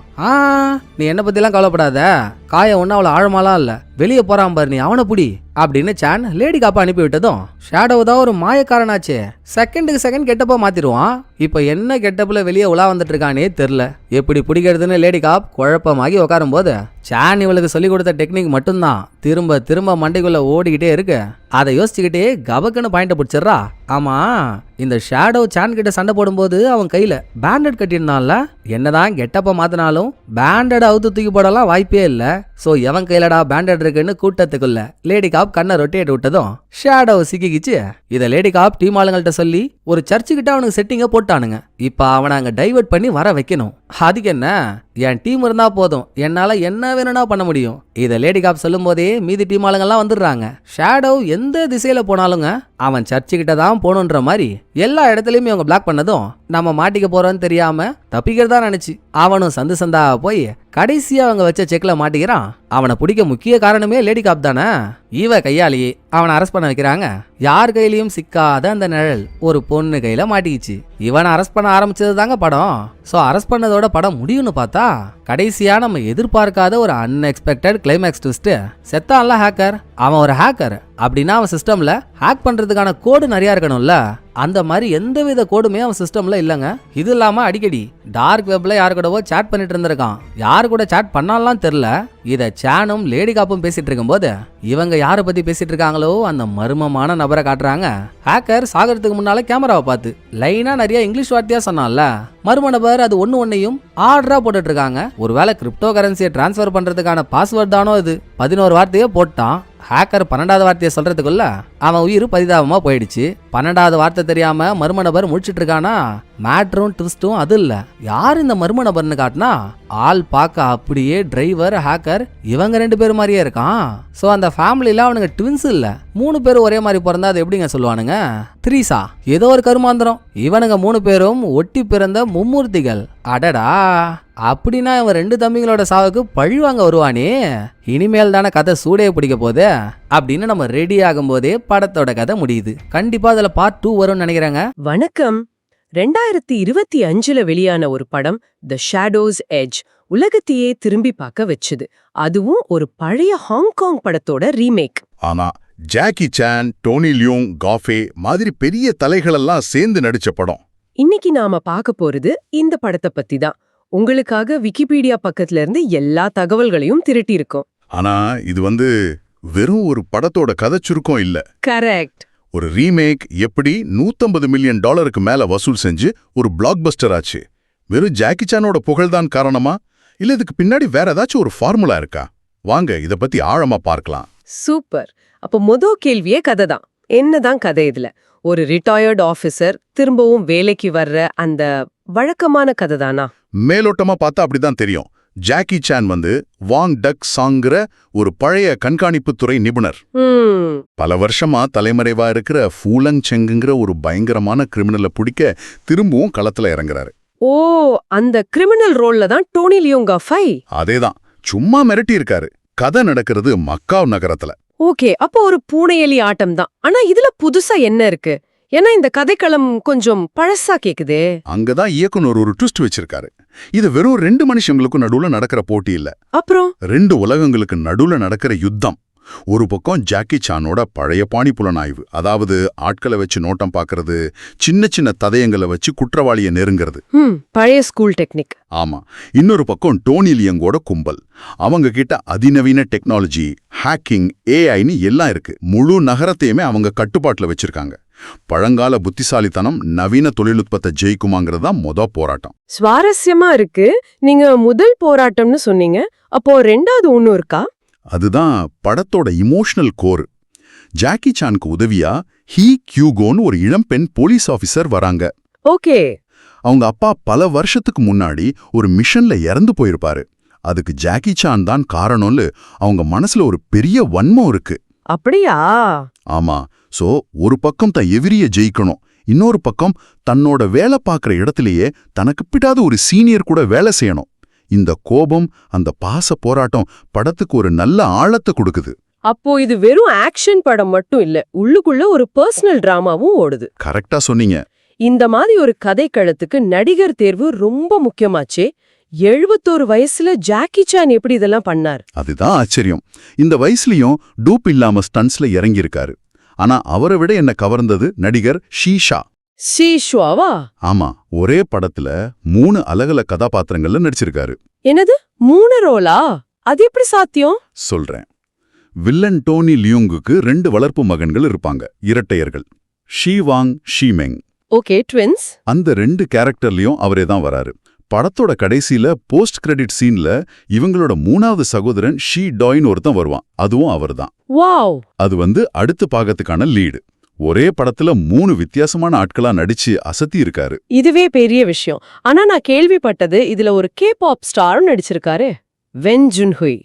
அது வெறும் மார்க்கெட்டிங் தந்திரமா? நல்ல கேள்வி. ஆரம்பத்துல பார்க்கும்போது அது ஒரு மார்க்கெட்டிங் தந்திரம் மாதிரி தான் தெரியும். 17ங்கிற பேண்டோட ரசிகர்களை படத்துக்கு இழுக்க ஒரு முயற்சி மாதிரி. ஆமா, எனக்கும் அப்படிதான் தோணுச்சு. ஆனா இது அதை விட ஆழமானது. சொல்லப்போனா இதுதான் இப்போ ஆசியாவில இருந்து வர்ற குளோபல் பிளாக்பஸ்டர்களோட புது ஃபார்முலா. அந்த ஃபார்முலாவை கொஞ்சம் விளக்கமா சொல்லுங்களேன். முன்னாடி எல்லாம் ஒரு சீன படத்தை எடுத்து அதை மற்ற மொழிகள்ல டப் பண்ணி வெளியிடுவாங்க. ஆனா இப்போ அப்படி இல்ல. படம் எடுக்கும்போதே இது ஒரு குளோபல் தயாரிப்புன்னு முடிவு பண்ணிடுறாங்க. ஆரம்பத்துல இருந்தே. ஆமா, K-pop மாதிரி உலக அளவுல ரசிகர் பட்டாளம் இருக்கிற ஒருத்தரை படத்துக்குள்ள கொண்டு வரது மூலமா நீங்க படத்தை மார்க்கெட் பண்றதுக்கு முன்னாடியே லட்சக்கணக்கான ரசிகர்கள் படத்துக்காக காத்திருக்க ஆரம்பிச்சிடுறாங்க. இது படத்தோட DNA-விலேயே மார்க்கெட்டிங்க கலந்துடுற மாதிரி. இது ஒரு பெரிய வணிக மாற்றம். அப்போ ஆரம்பத்துல இருந்தே இது ஒரு உலகளாவிய படமா தான் உருவாக்கப்பட்டிருக்கு. இந்த மாதிரி ஒரு பெரிய நடிகர்கள் பட்டாளத்தை வச்சுக்கிட்டு படம் உருவான விதம் எப்படி இருந்துச்சு? இது 2007ல வந்த ஐ இன் தி ஸ்கை படத்தோட ரீமேக்னு சொன்னீங்க. ஆமா, ஆனா ரீமேக்குங்கிற வார்த்தையே நாம கொஞ்சம் ஜாக்கிரதையா பயன்படுத்தணும். இயக்குனர் லாரி யாங் என்ன சொல்லியிருக்காருன்னா, மூலக்கதையிலிருந்து கிட்டத்தட்ட 85% புது விஷயங்களை சேர்த்திருக்கிறாராம். நிஜமாவா? 90%? அப்புறம் எதுக்கு அது ரீமேக்னு சொல்லணும்? அதுவே ஒரு புது கதை தானே. கரெக்ட். ஒரிஜினல்ல இருந்து அப்படி என்னதான் எடுத்திருக்காங்க? இது ஒரு புத்திசாலித்தனமான உக்தி. மூலக்கதையோட அடிப்படை கரு, அதாவது கண்காணிப்பு கேமராக்களை வச்சு ஒரு குற்றவாளியை பிடிக்கிறதுங்கிற கான்செப்டை மட்டும் எடுத்துக்கிட்டாங்க. ஆனா அதை 2025க்கு ஏத்த மாதிரி மாத்திட்டாங்க. எப்படின்னு? இப்போ AI, ட்ரோன்கள், ஃபேஷியல் ரெக்கக்னிஷன் மாதிரி விஷயங்கள் வந்த பிறகு பழைய கண்காணிப்பு முறைக்கு என்ன மரியாதை இருக்குங்கிற கேள்வியை படம் எழுப்புது. அதோட ஒரிஜினல் படத்தோட வில்லன் தப்பிச்சு பல வருஷம் கழிச்சு இந்த படத்துல வர மாதிரி ஒரு தொடர்ச்சியும் உருவாக்கியிருக்காங்க. ஓஹோ. சோ ரீமேக்னு சொல்றது மூலமா பழைய ரசிகர்களையும் இழுக்க முடியுது, அதே சமயம் முற்றிலும் புது அனுபவத்தையும் கொடுக்க முடியுது. இது ஒரு நல்ல ஐடியாவா இருக்கே. ஆனா இவ்ளோ பெரிய படத்தை எடுக்க பணம் போடுறதுக்கு ஆட்கள் தயாரா இருந்தாங்களா? ஏன்னா இப்போ சீன சந்தையில ஆக்ஷன் படங்களுக்கு கொஞ்சம் மவுசு கம்மின்னு ஒரு பேச்சு இருக்கே. நீங்க சொல்றது கரெக்ட். தயாரிப்பாளர் விக்டோரியா ஹார்ன் ஒரு பேட்டியில இத சொல்லிருக்காங்க. முதலீட்டாளர்களை சம்மதிக்க வைக்கிறது ரொம்ப கஷ்டமா இருந்துச்சாம். அப்படியா? அவங்க எல்லாரும் இப்போ யார் ஆக்ஷன் படம் பார்க்கறான்னு கேட்டிருக்காங்க. அப்போதான் இவங்க, இது வெறும் ஆக்ஷன் படம் இல்ல, இதுல வலுவான கதை இருக்கு, ஜாக்கி சானுக்கும் அந்த புது போலீஸ் பொண்ணுக்கும் மத்தியே ஒரு இமோஷனல் டிராமா இருக்குன்னு சொல்லி புரிய வச்சிருக்காங்க. ஓ, அப்போ வெறும் சண்டையை நம்பி பணம் போடாம கதையை நம்பி பணம் போட வச்சிருக்காங்க. அதேதான். அப்போ ப்ரீ ப்ரொடக்ஷன் வேலைகள் ரொம்ப தீவிரமா நடந்திருக்கும் போல. ரொம்ப ரொம்ப தீவிரமா 5 மாசம் வெறும் திட்டமிடலுக்கு மட்டுமே ஆயிருக்கு. 5 மாசமா? ஒவ்வொரு ஆக்ஷன் காட்சிக்கும் ஸ்டோரி போர்டு வரைஞ்சு அதை ஒரு டெமோ வீடியோவை எடுத்து ஜாக்கி சான் கிட்ட காட்டி அவரோட ஆலோசனைகளை கேட்டு மாத்திருக்காங்க. அது மட்டும் இல்ல, மக்காவுல சரியான இடங்களை தேடுறதுக்கு மட்டுமே 8 மாசம் ஆயிருக்கு. 8 மாசமா? எதுக்கு அவ்வளோ நாள்? ஏன்னா அவங்க வெறும் லொகேஷனை தேடல, லொகேஷனே அவங்களுக்கு கதை சொல்லியிருக்கு. உதாரணத்துக்கு மக்காவு டவர்ல இருந்து வில்லன்கள் தப்பிக்கிற ஒரு காட்சி படத்துல வரும். அதுக்கு பக்கத்திலேயே வின் மக்கா ஹோட்டல் இருந்திருக்கு.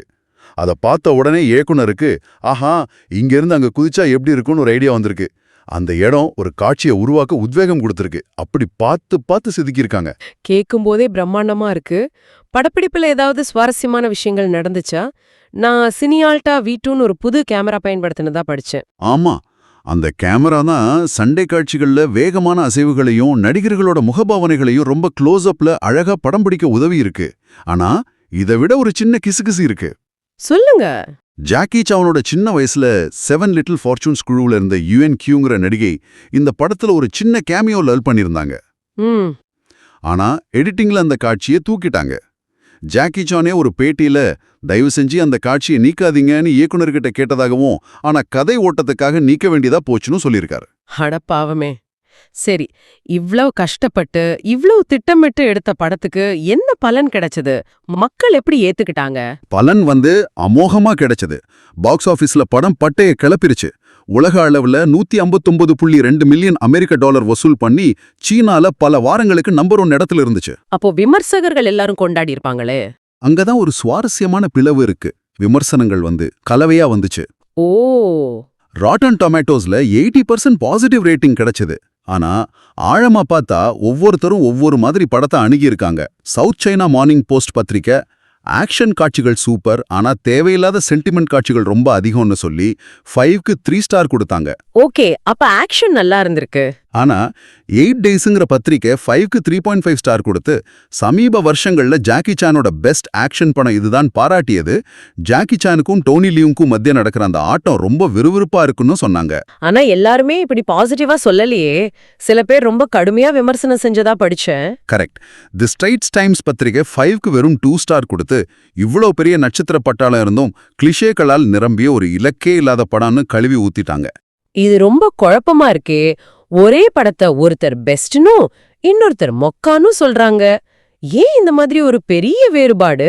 இதுல இருந்து நம்ம புரிஞ்சுக்க வேண்டியது என்னன்னா, இந்த படம் ஜாக்கி சான் ரசிகர்களோட தலைமுறை இடைவெளியை அப்படியே காட்டுது. தலைமுறை இடைவெளியா? ஆமா, பழைய தலைமுறை ரசிகர்கள் ஜாக்கி சான்னா துள்ளலான ஆக்ஷன், காமெடி, ஸ்டன்ட்ஸ்னு எதிர்பார்ப்பாங்க. அவங்களுக்கு இந்த இமோஷனல் காட்சிகள்லாம் ஒரு தொந்தரவா தெரிஞ்சிருக்கு. ஆனா இப்போதைய தலைமுறை ரசிகர்கள் கேரக்டர்களுக்கு முக்கியத்துவம் கொடுக்கிற படங்களை பார்த்து வளர்ந்தவங்க. அவங்களுக்கு அந்த ஆழமான உணர்ச்சிகரமான காட்சிகள் பிடிச்சிருக்கு. இந்த படம் அந்த 2 காலகட்டத்து ஆக்ஷன் சினிமாவுக்கும் நடுவுல மாட்டிக்கிச்சு. நீங்க சொல்றது சரியா இருக்கு.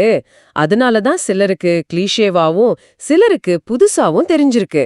ஆனா கடைசியில பாக்ஸ் ஆபீஸ் வெற்றி தான் முக்கியம். ஆமா, பிடிச்சு போச்சு. நிச்சயமா. ஆக நம்ம ஆரம்பத்துல கேட்ட கேள்விக்கு இப்ப விடை கிடைக்குது.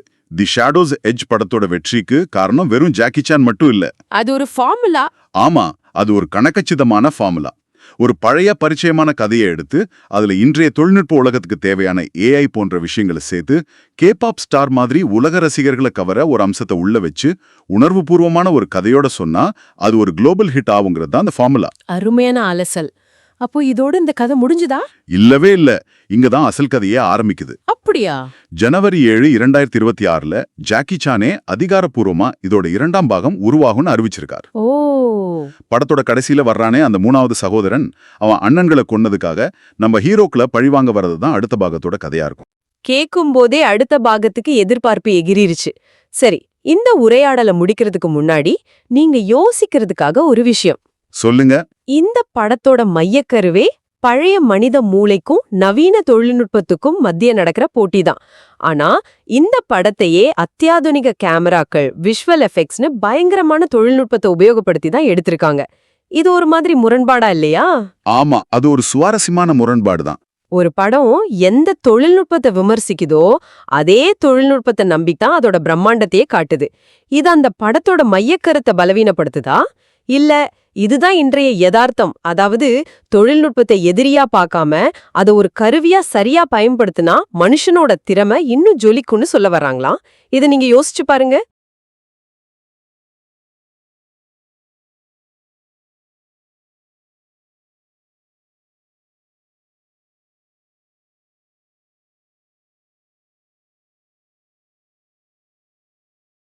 தி ஷேடோஸ் எட்ஜ் ஒரே ஒரு படம், ஆனா அதுக்கு 2 விதமான தீர்ப்புகள்.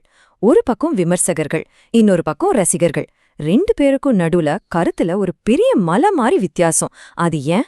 வாங்க இத பத்தி கொஞ்சம் விரிவாக பார்க்கலாம்.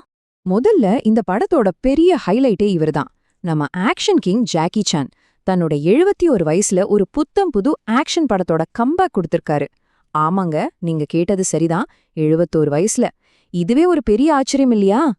சரி, வயசும் அனுபவமும் ஒரு பக்கம் இருக்கட்டும். ஆனா படம் உண்மையிலே நல்லா இருக்கா? அதுதான் இங்க முக்கியமான கேள்வி. விமர்சகர்கள் சொல்றதுல நியாயம் இருக்கா, இல்ல ரசிகர்கள் கொண்டாடுறதுதான் சரியா? சோ, இந்த விஷயத்தை தெளிவுபடுத்திக்க நாம முதல்ல படத்தோட கதை, நடிகர்கள் பத்தி பாப்போம். அப்புறம் விமர்சகர்கள் என்ன சொல்றாங்க, ரசிகர்கள் என்ன சொல்றாங்கன்னு தனித்தனியா அலசி ஆராய்ஞ்சு கடைசியா நீங்க ஒரு முடிவுக்கு வரலாம். முதல்ல இந்த படம் ஏற்படுத்தியிருக்கிற அந்த பெரிய தாக்கத்தை பாப்போம். இங்கதான் பிரச்சனையே ஆரம்பிக்குது. 2 விதமான ஸ்கோர்ஸ். இங்க பாருங்க, இதுதான் அந்த பெரிய குழப்பத்தோட மையம். ராட்டன் டொமேட்டோஸ் வெப்சைட்ல ப்ரொஃபஷனல் கிரிட்டிக்ஸ் கொடுத்த டொமேட்டோமீட்டர் ஸ்கோர் 80%. இதுவே ஒரு நல்ல ஸ்கோர் தான். ஆனா படம் பார்த்த ஆடியன்ஸ் கொடுத்த பாப்கார்ன் மீட்டர் ஸ்கோர் என்ன தெரியுமா? தலை சுற்ற வைக்கிற அளவுக்கு 97%. இந்த 17% வித்தியாசம் சாதாரண விஷயம் இல்ல. இதுக்கு பின்னாடி என்னதான் காரணம்? இந்த ஸ்கோர் வித்தியாசத்தை புரிஞ்சுக்கிறதுக்கு நாம முதல்ல படத்தோட கதைக்குள்ள போகணும். அப்படி என்னதான் இருக்கு இந்த தி ஷேடோஸ் எட்ஜ் படத்துல? படத்தோட ஒன்லைன் இதுதான். ஜாக்கி சான் ஒரு ரிட்டையர்ட் ட்ராக்கிங் எக்ஸ்பர்ட். அமைதியா இருக்கிற அவரை தேடி ஒரு அவசர வேலை வருது. மக்காவ் நகரத்தையே மிரட்டிட்டு இருக்கிற ஒரு ஹைடெக் திருட்டு கும்பலை பிடிக்க இவரோட உதவி தேவைப்படுது. இதுல அந்த அனுபவம் வாய்ந்த நிபுணரா ஜாக்கி சானும் அவருக்கு சவால் விடுற ஒரு செம்ம ஸ்டைலான வில்லனா டோனிகா ஃபைலிங்கும் இருக்காங்க. இவங்க கூடவே ஒரு யங்ஸ்டர்ஸ் டீமும் இருக்கு. இன்னொரு இன்ட்ரெஸ்டிங்கான விஷயம் என்னன்னா, இது 2007ல வந்த ஐ இன் தி ஸ்கை படத்தோட ரீமேக். இந்த 2 ஆக்ஷன் ஜாம்பவான்களோட வயசையும் சேர்த்தா 138 வருது. யோசிச்சு பாருங்க, அவ்ளோ வருஷ அனுபவம் ஸ்கிரீன்ல ஒன்னா வரும்போது எப்படி இருக்குன்னு. படத்தோட நீளம் 2 மணி நேரம் 21 நிமிஷம், கிட்டத்தட்ட 2.5 மணி நேரம். இந்த நீளமான ரன்னிங் டைம் தான் விமர்சகர்கள் சொல்ற முக்கியமான பிரச்சனைகள்ல ஒண்ணு. சரி, இப்போ விமர்சகர்கள் பக்கம் வருவோம். அந்த 80% ஸ்கோர் ஏன் வந்துச்சு, அவங்க என்னென்ன பாசிட்டிவ் நெகட்டிவ் சொல்றாங்கன்னு பாப்போம். கிரிட்டிக்ஸ் ரிவ்யூஸை பார்த்தா அது 2ஆ பிரிஞ்சிருக்கு. ஒரு பக்கம் ஃபைட் சீன்ஸை பத்தி பேசும்போது பிரமிப்பா இருக்கு, இந்த வருஷத்தோட பெஸ்ட் ஆக்ஷன் படம்னு ஒரே புகழ்ச்சி. ஆனா இன்னொரு பக்கம் கதை ரொம்ப மெதுவா போகுது, ரன்னிங் டைம் ரொம்ப அதிகம்னு படத்தோட வேகத்தை குறை சொல்றாங்க. உதாரணத்துக்கு ஒப்சர்வர் பத்திரிகை மார்ஷியல் ஆர்ட்ஸ் ஃபேன்ஸ்க்கு இது ஒரு செம்ம ட்ரீட் அப்படின்னு ஆக்ஷனை பாராட்டுறாங்க. ஆனா ரேடியோ டைம்ஸ் என்ன சொல்லுதுன்னா, வில்லன்களுக்கு பேக் ஸ்டோரிஸ் சொல்ல முயற்சி செய்யும்போது ஸ்கிரிப்ட் கொஞ்சம் ஸ்லோ ஆகுதுன்னு சொல்றாங்க. ஆக மொத்தம் விமர்சகர்களை பொறுத்த வரைக்கும் ஆக்ஷன் சூப்பர், ஆனா கதை கொஞ்சம் சுமார். கிரிட்டிக்ஸோட கதை இப்படி இருக்க, இப்போ வாங்க ஆடியன்ஸ் பக்கம் தாவுவோம். அவங்களோட அந்த 97% ஸ்கோர் ஒரு கம்ப்ளீட் வேற ஸ்டோரியை நமக்கு சொல்லுது. 97%னா சும்மாவா? இது கிட்டத்தட்ட படம் பார்த்த எல்லாரும் சூப்பர்னு சொல்றதுக்கு சமம். விமர்சகர்கள் சொன்ன அந்த கதை, ரன்னிங் டைம் பிரச்சனைகள்லாம் ரசிகர்களை பெருசா பாதிக்கலன்னு இதுல இருந்தே தெரியுது. ஃபேன்ஸ் என்ன சொல்றாங்கன்னு கேளுங்க. Jackie Chan is back. The foreigner படத்துக்கு அப்புறம் இதுதான் அவரோட பெஸ்ட் மூவி. ஆக்ஷன் நான் ஸ்டாப்பா இருக்குன்னு ஒரே கொண்டாட்டம் தான். அதுலயும் முக்கியமா என் கிரெடிட்ஸ் மிஸ் பண்ணாதீங்கன்னு நிறைய பேர் சொல்றாங்க. அங்க ஏதோ சர்ப்ரைஸ் இருக்கு போல. IMDbல ஒரு ரசிகர் சொன்ன இந்த கமெண்ட் எல்லா ஃபேன்ஸோட ஃபீலிங்கையும் அப்படியே சொல்லுது. பார்க்கர், எலிவேட்டர் ஃபைட், பாராஷூட், ஸ்பைவேல ஹடடா ஆக்ஷன் சீக்வன்ஸ் முடியவே மாட்டேங்குது. இந்த 10 வருஷத்துல வந்த பெஸ்ட் ஜாக்கி சான் படம் இதுதாங்க. சரி, கிரிட்டிக்ஸ் சொல்றதையும் கேட்டாச்சு, ஆடியன்ஸ் சொல்றதையும் கேட்டாச்சு. இப்போ உங்க மனசுல ஓடுற கேள்வி, சரி நான் இந்த படத்தை பார்க்கலாமா வேண்டாமா? வாங்க, அதுக்கு ஒரு சிம்பிள் வழி சொல்றேன். நீங்க ஒரு கிளாசிக் ஜாக்கி சான் ஆக்ஷன் ரசிகரா, ஸ்டன்ஸ் பார்த்தா அசந்து போகணும், ஒரு முழுமையான என்டர்டெயின்மெண்ட் வேணும்னு நினைச்சீங்கன்னா தயங்காம இந்த படத்துக்கு போலாம். இல்ல எனக்கு கதை தான் முக்கியம், டைட்டான ஸ்கிரிப்ட் வேணும், 2.5 மணி நேர படவெல்லாம் எனக்கு செட் ஆகாதுன்னு நினைச்சீங்கன்னா அப்போ ஒருவேளை நீங்க இதை ஸ்கிப் பண்ணலாம். ஆக கடைசி முடிவு உங்க கையில தான். நீங்க யார நம்ப போறீங்க? கதை ஸ்லோன்னு சொல்ற விமர்சகர்களையா, இல்ல ஆக்ஷன் தெரிக்குதுன்னு கொண்டாடுற ரசிகர்களையா? நீங்க யார் பக்கம்? நீங்களே படத்தை பார்த்து உங்க தீர்ப்பை சொல்லுங்க.